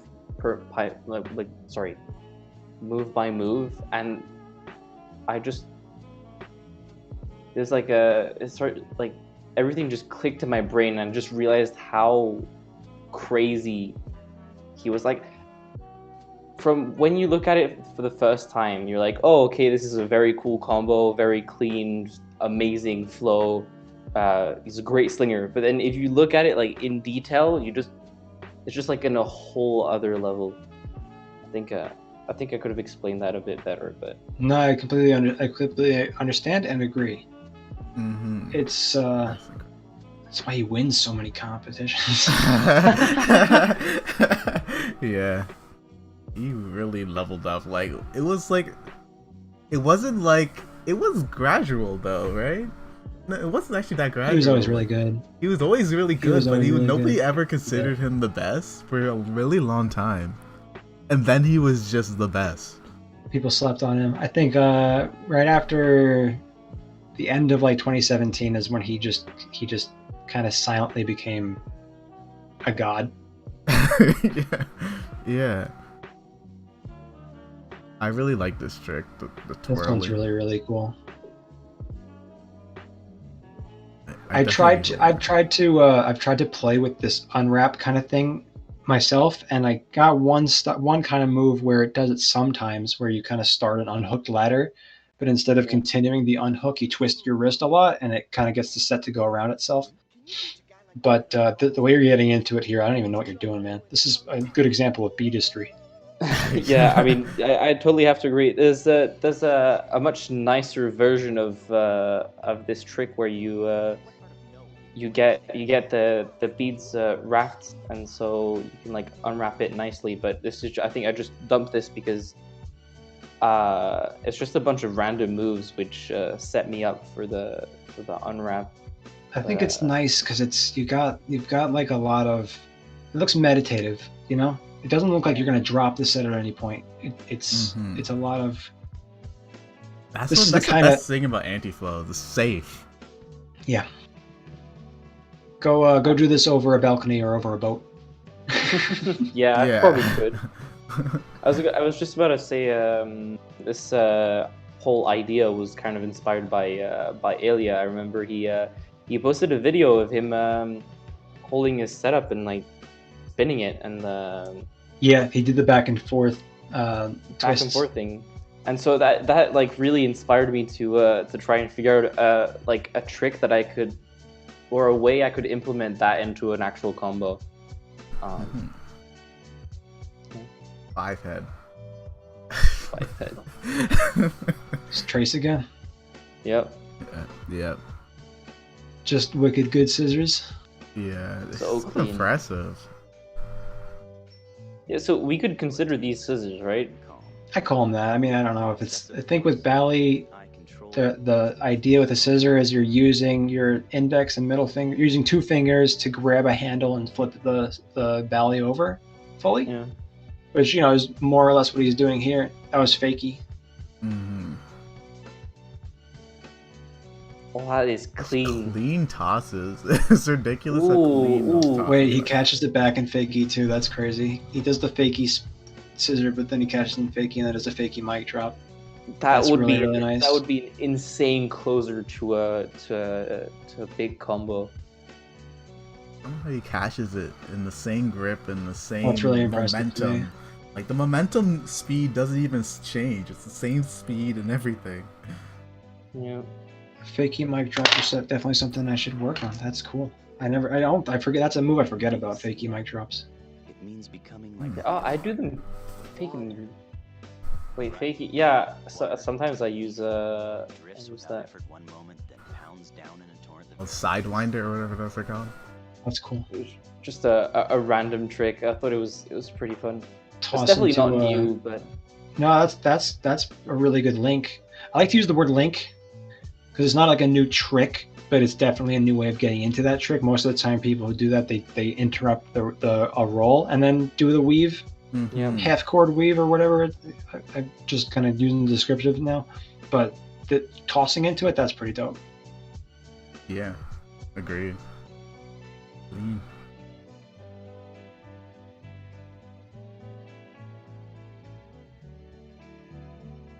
Oh my god, this trick. Okay, Okay. that's I'm a done. lot. I quit. This is hands down probably my favorite or my proudest trick I've came up with. This is like by far my favorite. It's ridiculous. There's so much that went into this trick. There's like, I think 3 different concepts went into this one. I mean, this is you probably couldn't even consider this a trick anymore. It's more of a combo. It's definitely a combo, and it's definitely why I consider you a tech god. That's so Because incredible. the thing is, it just continues. You start, you do kind of a snake. You do your fakey snake, I guess, is actually what it is. So yeah, the fakey snake is the first one, the first concept. The second one would be the release of the fakey snake, where I pinch my ring. You go into a and kind of a index. grapevine. Yeah. And then the third would be pushing the middle finger through and then going landing like both beads into low grip. Yeah, how you set So, like that up? so is many amazing. so many things going on. Reminds me of yo-yo. That's what it Link this in the reminds me of. chat. Link this in the chat. I wanna tackle this one. Link it in the chat. Our Discord Well. chat, our person. I don't want anybody else to have it. It's mine. I will add it to the favorites. I forgot there's a favorite button, and I'll This download it and upload it. this video is part of I think was it nine different tricks I posted on my Instagram. Just a bunch of stuff. This one's really good. Looking at it slow like this helps a lot. You can't do that on Instagram. Or yeah. Well, actually, I think they're all uploaded in slow-mo, so Oh, sick. Is it on your Instagram?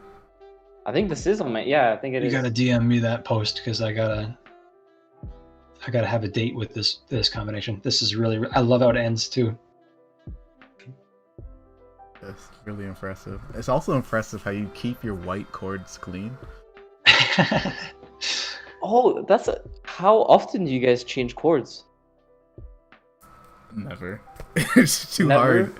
I mean, I Me as just well, changed my never. cord the other day, and I like broke my fingers because I forgot how hard it was to put a 550 into an old school micro hydro. Oh jeez, yeah. Yeah, Actually, I these, never change the chord because I get all my sets are slightly different lengths, and then the way they sit in your fingers also kind of changes. Like Yeah. a Titan set that's the same length as a Hydra set is going to play very different. So I kind of leave each set as it is because certain moves are more doable with each one. So Agreed, same. I feel very protective of keeping it the same way. Mitch's favorite set. Yep. Well, actually, speaking of Mitch, these I think I gave both clips. These are combos using the Begleri Bingo. Oh, nice. So I can't remember which lines I did. You got I think it was the very two-finger top roll. one, and then one of the 2 bottom ones going horizontally.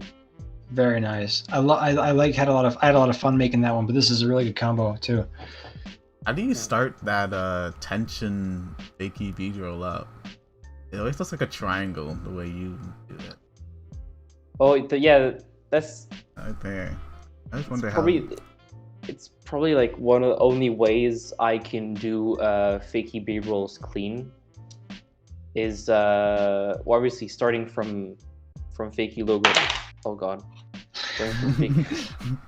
Starting from fakey low grip, but from the experience I had is I've always had trouble with bead rolls, and so the tension before the bead roll really helped me to like throw the set into the roll to get like the momentum. Like, I thought that's high grip fakey. Yeah, it's wrapped high fakey around, grip. Like, Yeah. how freaking squished are you putting your 2 fingers in order to reach? I think an actually really impressive part of this combo, if you keep playing it, if you pause it when he has this set kind of before he does the 1 finger wrap butterfly over the index or the middle finger, you land in that kind of straddled grip right there, and then if you play, keeping the beads on your middle finger while the wrap is going, the one, like, you have a weird ability to do this thing. I don't know how you do it. You keep the certain side of the set in place without actually holding it there. Yeah. I can't do that. Like, I'm sitting here trying to replicate that, and the set just continually wants to just go around my fingers. It's really hard because you have to it's kind of, you have to wind up the butterfly without moving your hand too much, because otherwise the bead will just pop out before you wind up the butterfly. Yeah, exactly what I'm trying to say. Oh, I did it once. Sick. I learned a new move today. Hey. Clean. And that's fake. Can't imagine doing that in a combo, though. That took me 15 tries. And so yeah, second combo.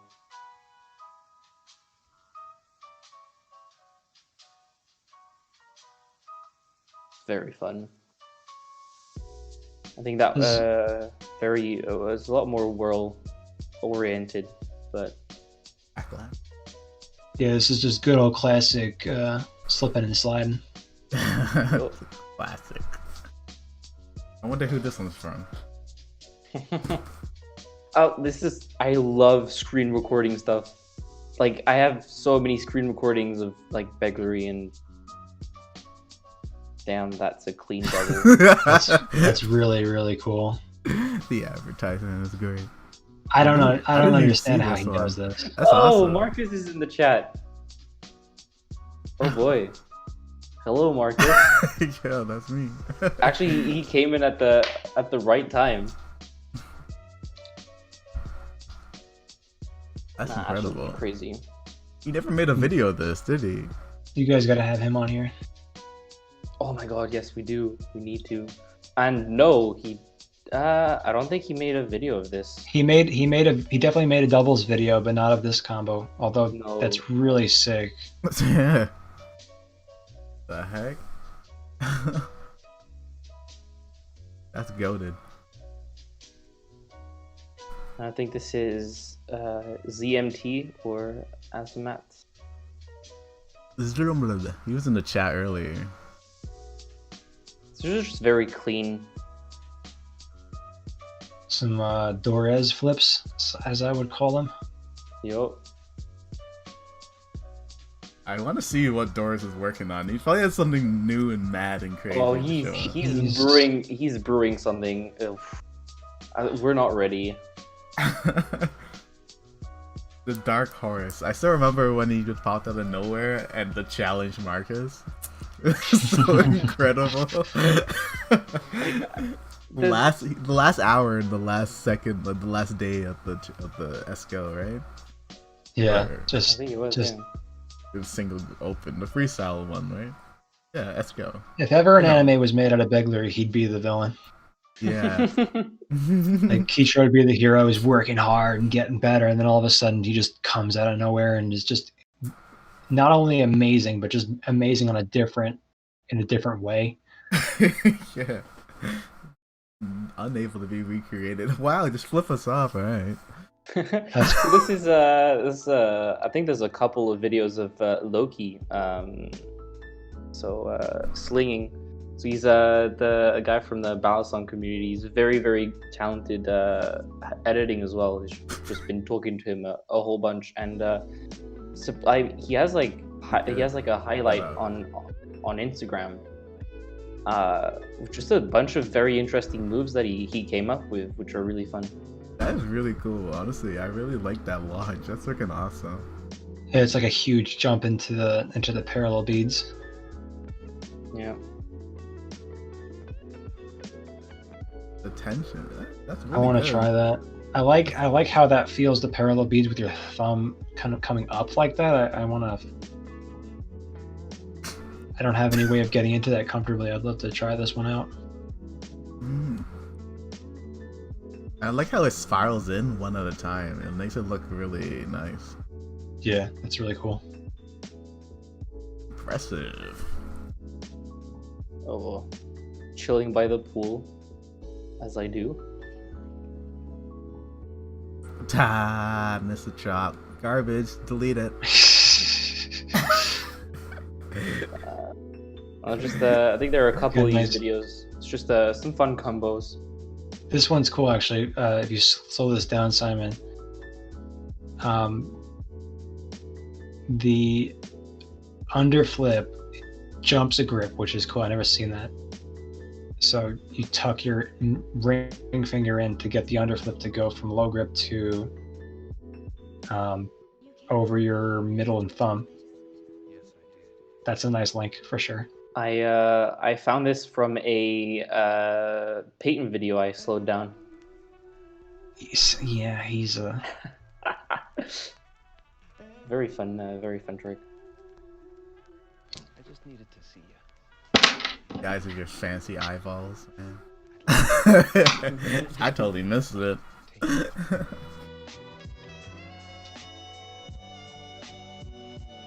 When did I upgrade my eyes, yo? What, you guys using freaking cyber tech or?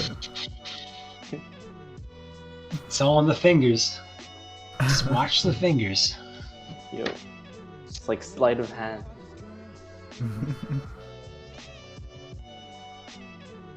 It's a good example here of what I'd be talking about, like if you had a freestyle challenge to do like a mic drop Yeah. oriented one.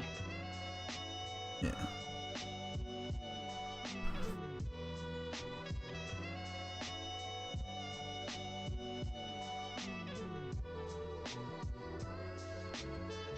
I think on I this don't even know trick, how you kept the momentum going. Yeah. the initial catch is more interesting than the part when I get up into high grip. Yeah, that catch looks like it just deaded the beads, but you kept it going.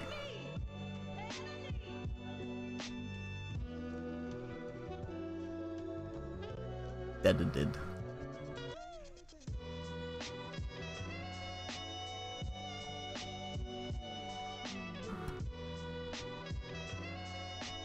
I remember this one being a massive pain actually, because the first catch you have to catch the bead, but then you have to make a gap between your pinky and your ring to let the set snake. Yeah.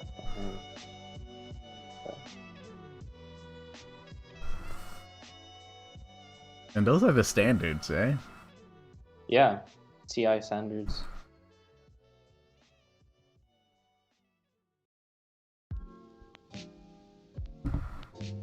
Your iconic move. Call this nice. iconic now. So it's kind of like this trick. It's like so you catch both beats, but it's like one after the other, and when the second one stops, the first one goes.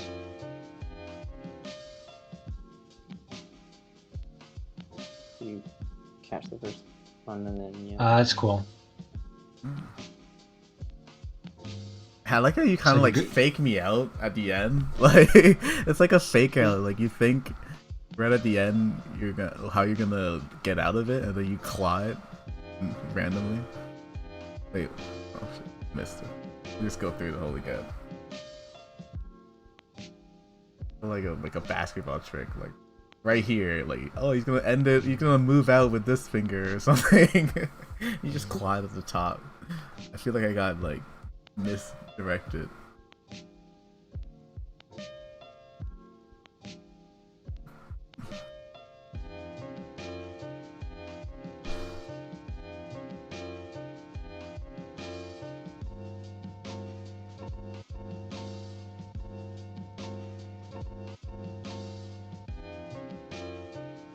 Yep, that same trick again.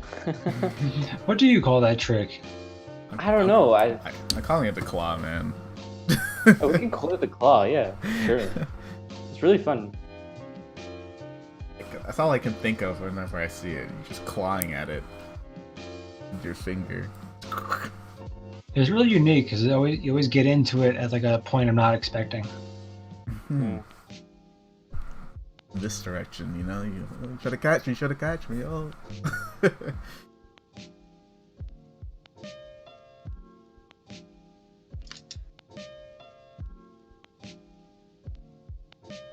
What are you filming with your hand right now, or? Yeah, with my phone. I think. Are you looking at your phone screen during this one? Nah, not during this one. But see how the phone is like slightly lower. You could probably understand why I crack a couple screens. Yeah, definitely.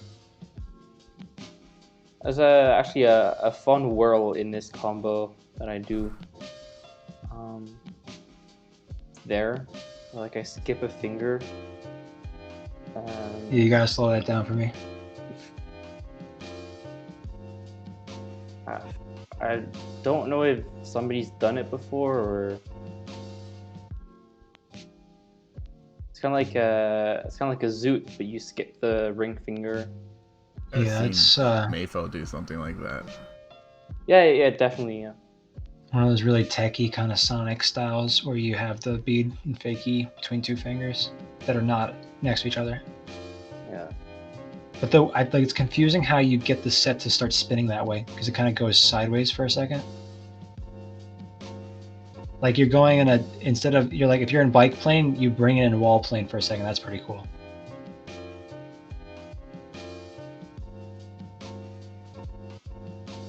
Yeah, Street doesn't really beat bike.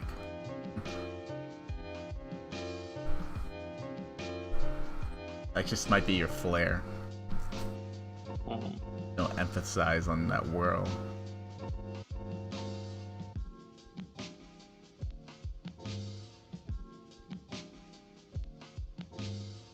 I think I remember this story. Was it a story? Yeah, they were in the story. How to make your lasso smoother. No. My answer to that is don't do them.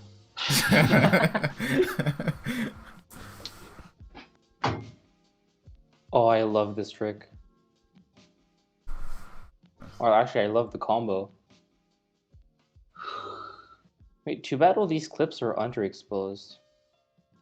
Wow. That's really sick. That first whirl, I love doing it. Oh, the way you get out of that too is freaking awesome. The way you get out of the little pull through scissor. That's what we call scissors. We call those pull through scissors, right? Yeah. In Begleri.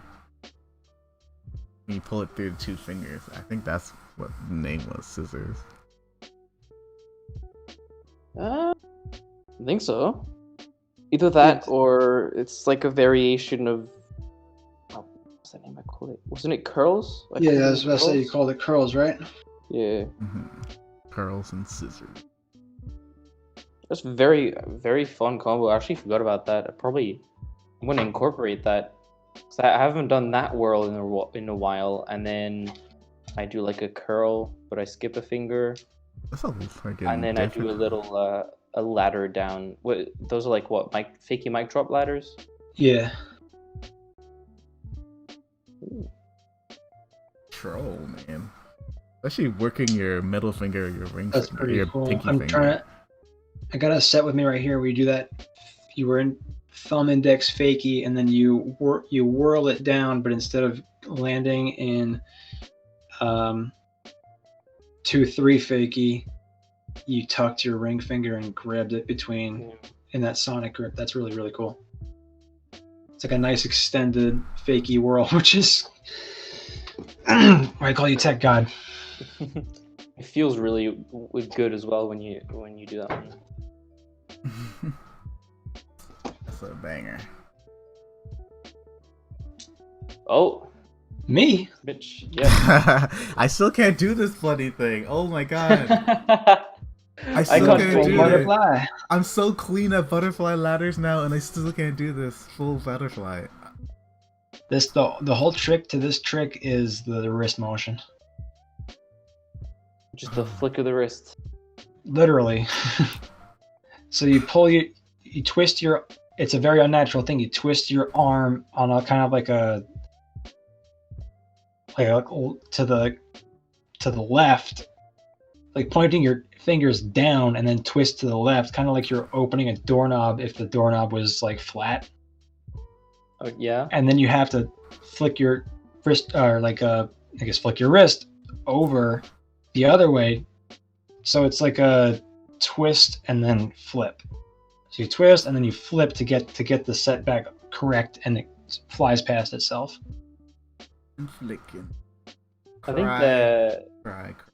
the trouble I'm having with this trick is because of, so I know I have to like flick my wrist, but because of Begleri being not that big of an actual toy, I always either I don't flick my wrist enough, which then just like doesn't like start the rotation, or I just flick it too much and then it just doesn't even do a butterfly anymore because I'm doing way too many movements. Yeah, it's you have to apply pressure at the right time. So because when you start it, you don't want to touch it at all. It's really the only place you apply pressure is when you're pulling it up, because the rest of it is done by gravity when it comes back down. So it starts once it gets past. This is a good angle to kind of see how the technique, but the actual, like when you do it well, it doesn't look like this from your point of view. The set is much more in line with itself.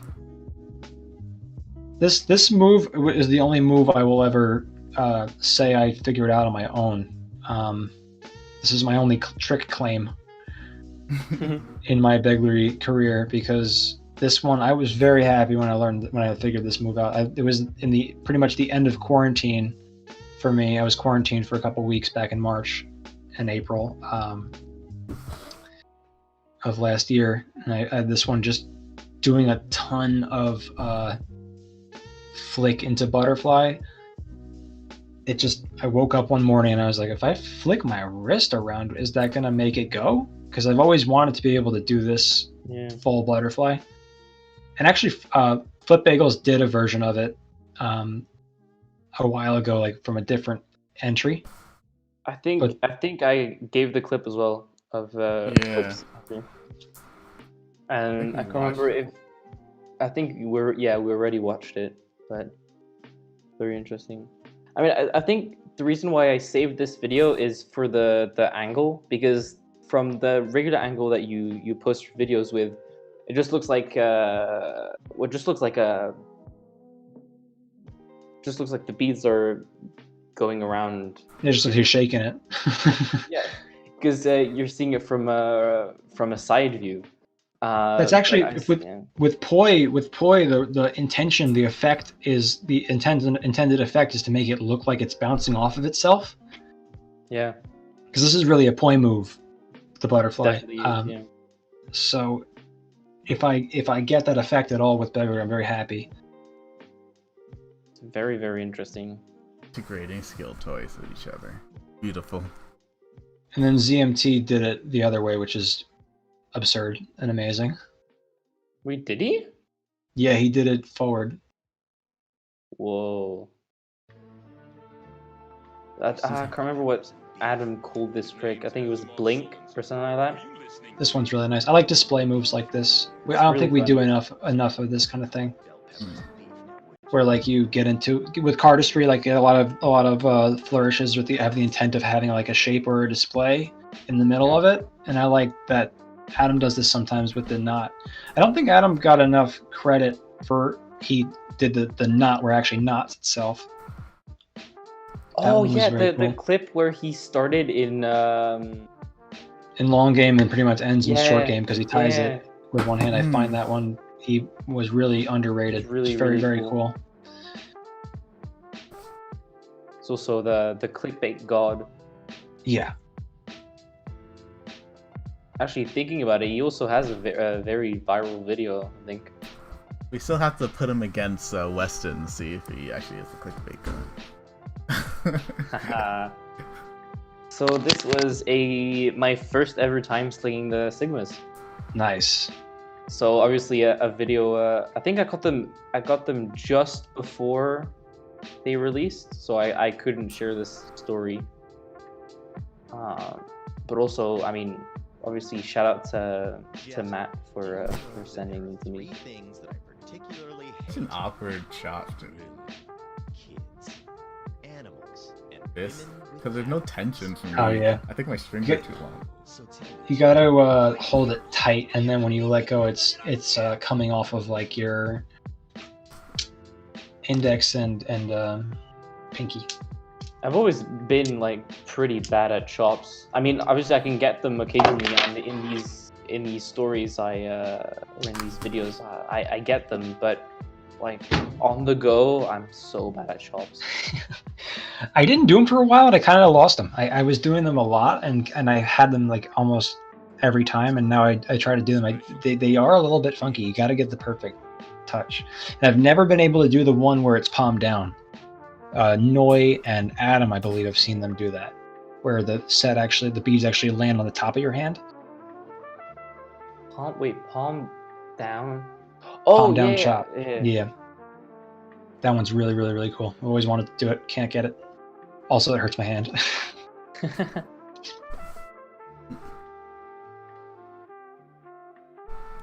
Ooh, another Loki clip. This was Is this a competition clip? Yeah, this was Sling Slime, I think. It was this is just the slow-mo of the I don't know what you call it, the highlight of his combo. Very interesting trick. Yeah, it's like a pinch grip into a tilted rolling stop. Very nice. It's really cool. Brian Slings does a lot of that kind of pinch the bead and let the string go around it. Yeah. Underrated. He's pretty good. That's true. Because he doesn't add flair to his videos, I think. Yeah, he's very I like his style of just pure sling. But he has a lot of subtleties I think people don't see, because he looks like a basic combo, but he's got a lot of like unique little bits. Yeah, clean. Really clean. Oh, me on my bed. Yeah, I can feel your back in this position. Oh, hunched over like 110%. It's this trick. I can't do this trick anymore. For some reason, it just doesn't work. You got to really put your middle finger out while tucking the other ones in. That's always an awkward spot. This was like such a...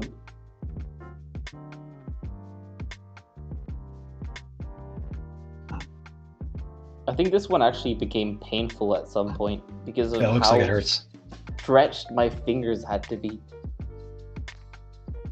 Yeah, that one looks like it hurts. I'm just following your hand motions. Having your when you get into that one where you have that spot where you have your ring finger extended and the rest of your fingers tucked, that's always hurts. Yeah, like here, and then that bit right there, that hurts just looking at it. Nice stretch. It actually feels good. It feels good. That feels like a nice stretch for my finger aerobics right there. Felt good on my hand. It's finger fitness. Yeah, finger fitness. oh, this one's recent, I think. Oh, that's cool. China whirl. I can never figure out those, like, you kick into wall plane and do a fakey bead roll kind of thing. Like, that's, and how do you, yeah, it's climbing up your hand, but the set is going the other way. Yeah. So it's going in the direction where it's going down your hand, and here you come. We'll keep the direction, but go up. That's really, really, really weird. The inverted whirls, yeah. That's a brain melter. They feel really nice. It's the same momentum, but it just looks. Yeah. I used to be addicted to inverted, irregular whirls. Now I don't really do them. I never really figured out that style right there, right, where you go up the hand like that's very, very complicated to me. Little middle finger. Sorry. Better censor that. I think this took quite a long time to record, which is why I popped the middle finger out. Oh yeah.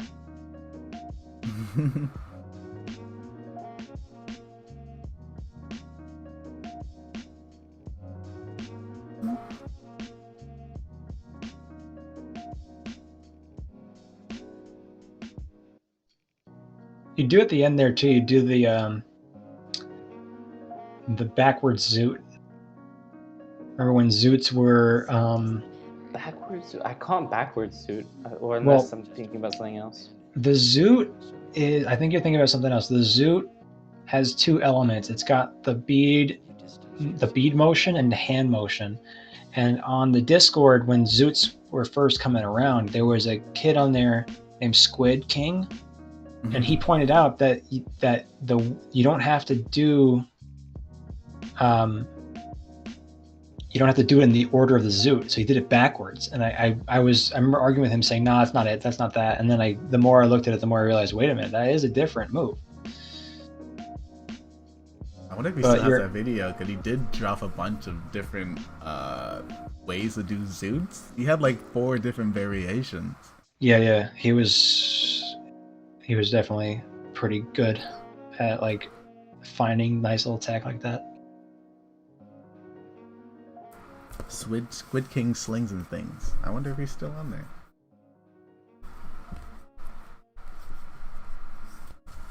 And that was the other trick that I did from that session.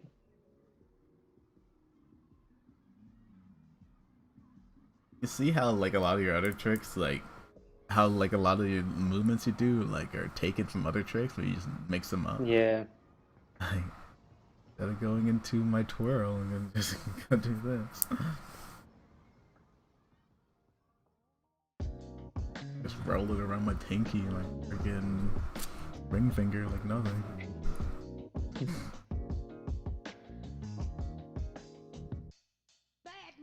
Like that roll.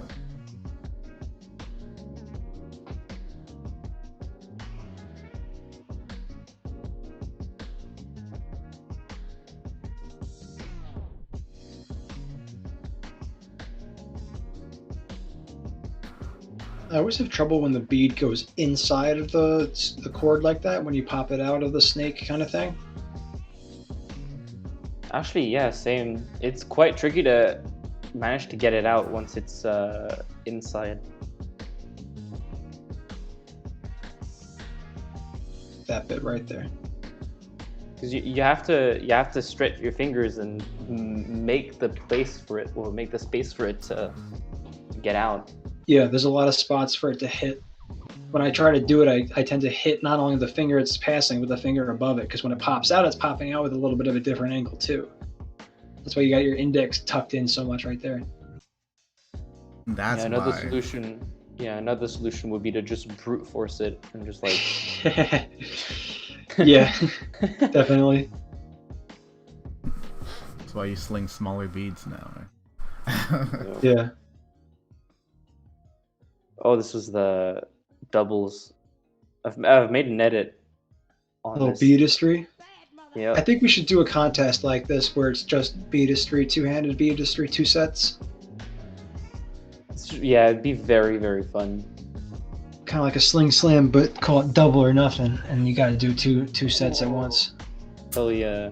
Lots of different styles I want to see. I want to see more music slinging styles. Like you do tricks to the beat of the music and get rated on tough. that. Oh, that'd be hard. That's really tough. Yeah, but like, Lucas is who all doesn't up for sling it. to music when they're slinging though? You know. Then again, try to Lucas get in tricks. doubles. Oh yeah. The only issue with the doubles comp, which could be good or bad, is I think there's only like 3 of you guys that can do it well right now. And Well, I mean, Marcus and Lucas, and then I'm slowly getting into it. So yeah, you guys. So it would be definitely a contest with you 3 in the top, which most contests already have you guys in the top anyway. So I think it'd be a fun challenge to the community to try to think a little bit differently about the way we sling right now. But I'm not the one who runs contests. That would be the man himself, Matt. So maybe I could poke him a DM over to him, because we're going into a contest drought for a while. wouldn't it be interesting if, I mean, this is kind of like shooting myself in the leg, right? But wouldn't it be interesting if, for something like a doubles comp, considering we're only 3, that there'd only be like 1 winning spot? Yeah. Like that could Yeah, be that'd interesting. I know Matt likes to do 3 because the contests are always, the idea of the contests are always participation and not like you know, main winner. But yeah, I that'd be definitely increase the stakes a bit. Yup. I think I sent so this is just the same trick. Oh no, it's not the same trick. This is I added Oh, that's sick. Weston's zipline to it. That's really good. Why didn't you post this? I think I made an edit on this actually. Did you? It is my 5th post down. Did I miss it? I don't know. That And would there, make sense. I used 2 angles as well for this for this edit. It was really fun. The hardest part of this whole fucking doubles, it's hitting the stupid bead into this damn hole. Like, I can't swing it into the hole. Well, it takes a whole lot of practice to actually get that down. Like, that looks so simple. I didn't realize that was like the hardest freaking part. Yeah. Okay, you know why I missed it, Jeremy, and I'm gonna go on record here, and I'm gonna have an unpopular opinion. Oh boy. I need the clips to not be chopped up. I'm watching your edit, and it's all like it's all the parts from different angles and chopped up, so I couldn't appreciate how awesome it flows together until seeing this unedited. Oh. Ooh, got critique. So I'm watching live on No, air. it's not a critique. It's not a critique. It's not a critique. Here, It's Begleri Begleri news. It's not a critique. It's Old an man opinion. Mitch just critiques I new definitely school slinging. understand. I definitely understand what you're saying. So the cardistry community does this a lot. They have all the flashing editing where it's different parts of the cut, and like that's artistically a choice and a decision to make a cool video. But for me, like, I appreciate how the trick comes together more than the way the video is spliced up. So there's a big disconnect in the community between video editing as a talent and a skill and an appreciation and slinging. They cross over a lot. That's why we have a lot of talented slingers who also do a lot of cool edits. But this video, like what we're looking at right here in front of me, like that, I just audibly went, "Oh my god, that's sick!" But when I watched your video of the edit, I said, "This is pretty and this is cool," but it didn't get me to go, "Whoa," because I couldn't see the link, how you got it together like that. You know what I mean? I really understand what you're saying, because if you take cardistry, which like they cut up the moves and like they change angles a lot, right? I think that's intentional with them because they don't want you to know. They hide their stuff. Which is a whole other discussion. if you look at, I'd say, Balisong, like you will never see an edit of moves being like chopped up in Balisong, because that's just not how the flow of Balisong works. You just have it's to, like, more do a straight full-on up. combo. Yeah, I guess like Beglery's. I mean, this video is kind of caught up in the middle, I guess, but it's the point you're trying to make. I really understand.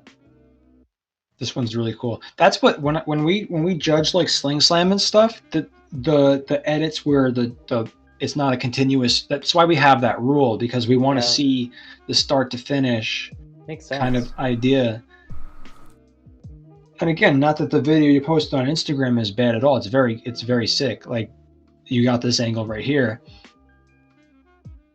But the way you go from having the set looped, because that's actually a poi move, to have it the loop, the lasso, and then the one bead stuck in the other set. There's a poi move that where you do that with poi. Obviously, poi has the handles are different sizes than the heads, but that loop is a very similar technique. So you get into that, and then you do the rolling stop. That's really, really cool. But then when you land into the zip line, like, that's just a great link. That's the kind of thing I would want to see out of the contest. I've always loved the zip line. Actually, a very fun fact is that I discovered Weston's trick through like searching through his Instagram feed from like going way down. Does he still in have his it there? feed. Because I know he like cleaned it There's- up a lot. There's one video where it's still there, and I saw it and I was like, oh my god, this is crazy.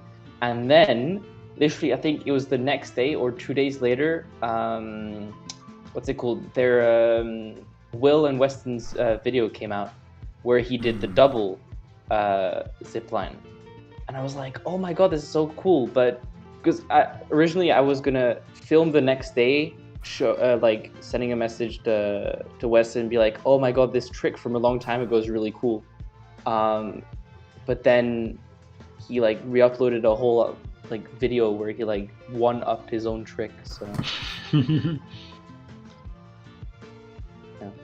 Yeah, I don't know if his stuff is up anymore, because I think he moved Instagram accounts or something like that.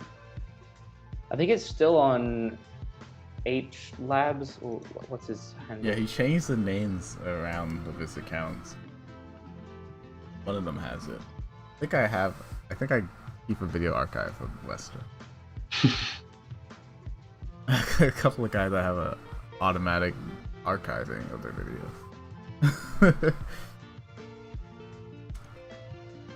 This is pretty sick. You got to claw it into This reminds me of B-roll. that aerial I did, the one where I like tossed it into an aerial and then hooked. Yeah. I can't do these Omega grip.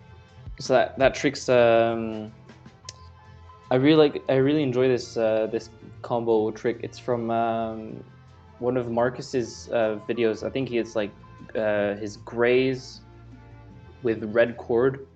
Near the end, he does this thing where he does the Omega and he rolls it on his palm and then I gotta toss it learn back this into one. his roll. This looks so Really cool. Yeah, that's really cool. Did you save this one, Simon? I got homework to do. You need like a strong string for this, a cord. I think your cord affects this trick. I don't think so. As long as the beads are in your palm. Oh, I guess you shouldn't really have any loose beads, if you know what I mean. Like you should have like beads that would like spin on the cord. They'll just roll. They'll roll on your palm instead of like flipping. You know what I mean? Like here the set, it kind of like it flips over onto my palm, but if your beads are like rolling on your string, the bead will just roll off your hand instead of flipping.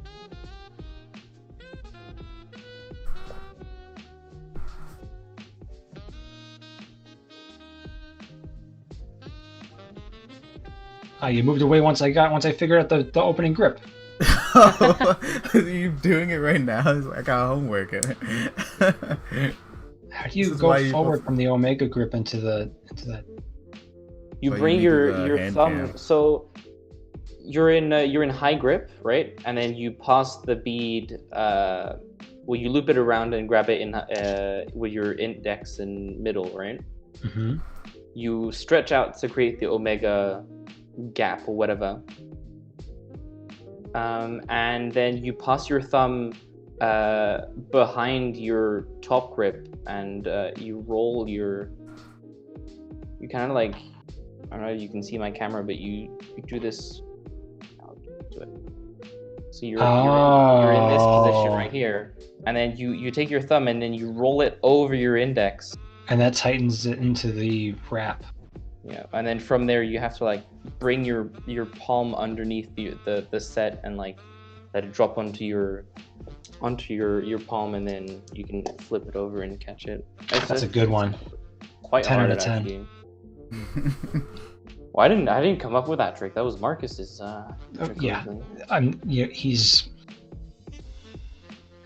Crazy. He's a blessing. Cracked. He's cracked.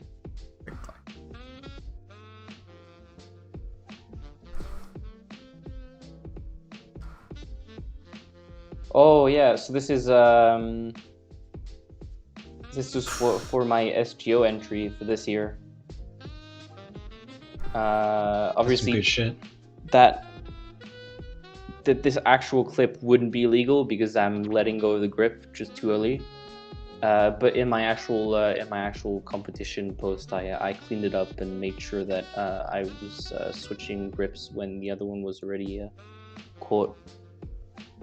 Yeah, this is one of those gray areas with SGO where I probably wouldn't have disqualified this move. Yeah, but so in my entry, I cleaned it up so that it was a bit less of a gray area. But My God.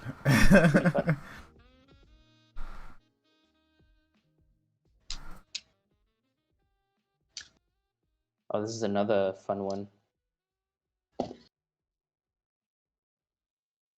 That's pretty dope. I don't know if I was the first, probably not the first one, but I really like those when you curl your fingers in and you let the bead wrap onto the Fakey bead? Awesome combo. onto the other bead. I've been messing around with that idea quite a bit. And then for this actual trick, I just leave my pinky out and I do like some kind of like, is it like a wrap and then a spring? I'm not sure. So the pinky catches it. What's your bead setup for this? Oh, this set. Oh my god, this is a fun set. So this is it's aluminum hybrid tops with micro standards and then an O-ring, like the old O-rings. Mitch, did you judge the recent SGO? Yeah, I did. I didn't like make any big posts about it, but I was part of it. Actually, that set has been strung for ages. I've always really enjoyed it. It's like what inspired me to make this one was Marcus's, I think on his story. I don't know if he made a post with one of those sets, but on his story he mixed and matched some modular hybrids, I think, to make some weird combos. So I tried to make my own. This is another Loki clip. That's good. That's cool. This reminds me of early tech, where you. What I really enjoy about this clip is the fact that the beads are going two different ways. Even though he's releasing it from the what do you call this when you're in a high grip and you wrap it around and then release? Mic drop. The mic Is it drop. Yeah. Well, they call it a harpoon if it goes upwards. Yeah.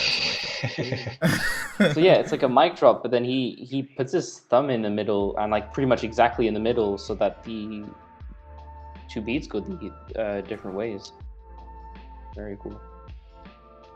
Yeah, it's a lot of tension to get the power to go all the way around back into mid grip it goes to. Like this is the kind of trick that I would see, like if I did this trick or if I came up with this trick, the next thing I would do with this would be probably like a thumb butterfly, if that makes any sense. Like I could imagine somebody getting into a butterfly because both sets are going opposite directions. So if he manages to block, yeah, if you pinch it, you could definitely flip it into a butterfly. That's really technical and difficult, but I think there's a lot of tech to be discovered with entrances and exits to butterflies. I just remembered a trick that I never showed anybody that I actually have a video of. It's just a bunch of thumb butterflies, which I mean I haven't seen anybody do any thumb butterflies. So, but this was like a while back. I think I did them like last year or last year. I'll have to find those videos. I'll upload them to Instagram. Yeah. Show them off. Yup. Yeah, that's really clean. This is another Loki clip. I think he same wanted trick. to enter SGO this year, but he's still quite new to Begleri, so he doesn't have that big of a library of tricks. So SGO is like quite tough because he pretty much only had that trick for SGO. So he couldn't. I think he couldn't make the length requirement, and so I think he posted this in his story instead of an actual post. How he pinches that is so nice. I should favorite this clip, not the other one. Pretty cool. Oh, we actually hit that 3-hour mark, which is Whoa. way over what we way over the goal here. So we still have a lot more of these videos to go through, but we can stop in this one and you know, have the next guest go over. Is it gonna be 4 people next stream, or how's Screw this it. gonna go? Why not? Just keep adding on more people every single one. we're gonna at the end of this we're gonna have like a whole gallery of different people and different profile pictures on the screen for the stream. Want the entire Lace Spinners chat. Yeah. Like it's like we're gonna have like cover the whole screen with profile pictures, and we won't even be able to see the different tricks that are being displayed. I want the entire Lace Spinners chat. I want everybody to submit clips, and we rate them by yelling. If Yeah. you really like it, you go, whoa. But if you don't like it, you just go, eh. That's actually just a good like a way chor- to do a freestyle competition. A live A chorus of, eh. We get a noise rating. Ah! That'd be awesome. No, just put people on the spot and make them do tricks on camera, you know? You just gotta set it up. BegleryTricks.com shout contest. Anyways, yeah, thank you, Mitch, and thank you, Jeremy, for coming back, and Mitch for your first time on the Begleri Begleri Live. I hope you enjoyed yourself. It was a lot of fun. Yeah, this was hella fun. Yeah, what time is it right now for you, Jeremy? Bro, it is 9:30. Oh, dinner time. All right, not too late. All right, that's good. Not That's too good. late, not too late. Yeah, for us, I gotta get on with the rest of our days. I hope everybody checks the VOD. I will try to fix up. I think the YouTube VOD might include the 15 minutes of technical problems. So I No, might have to that's- try to clean that up. That was episode 1. So, episode 1, yeah. But it actually was. I think it's a separate video actually. Okay, So that's good. So yeah, you could literally rename it episode 1, and that would be pretty funny. It's just errors. Yeah. Anyways, yeah. Thank you guys for joining the stream. Anything you guys want to say before you leave to people who are listening, watching? Stay hydrated. Oh yeah, hydra homies. Yes. Keep them clacking. Keep them clacking. You heard that from the OG. He doesn't consider himself the OG, but he is an OG. I thank you, Mitch. All of us thank you, and thank everybody in the chat that came in, started typing, showed their love. You know, stucking by. Some people stuck by the whole bloody stream. Crazy. And the Facebook group, which weren't very vocal, but we had numbers popping in like between 5 and 7 for the whole stream, which is pretty nice for the Facebook group. Always want to keep them included in things going on. Yeah. We've got Next, like 14 to 15 people, I think, on the YouTube as well, so that's pretty good numbers.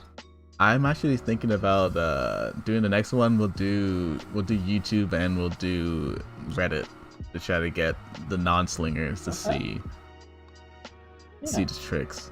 You know, it's always interesting when they come in like, "What is that?" Anyways, yeah, thank you guys for joining me. We will do this again. I don't know how to gracefully exit the stream, so I'm just gonna go. Thanks everybody. Check out Begleri Tricks website. Keep slinging. Join the Discord. As you notice, everybody's it's the place to be. Join the Discord if you're not on there. And even if you're an Instagram Joe, join the Discord every once in a while. It's a good time. And the Reddit is still alive too, so you can join the Reddit. The Reddit is actually actively moderated again by yours truly. Oh, and one more thing. If you know any web developers that want to help work on the Begleri Chicks website that know Node, I am programming it in Node. If you want to join that, that would be a lot of help, because surprisingly, it's taken a very long time. Yeah, completely re-ramping it with Node. So if you know Node or TypeScript, hit me up in the DMs. I would love your help, especially if you're a slinger. All right, thank you. Thank you, Mitch. Thank you, Jeremy. Good night.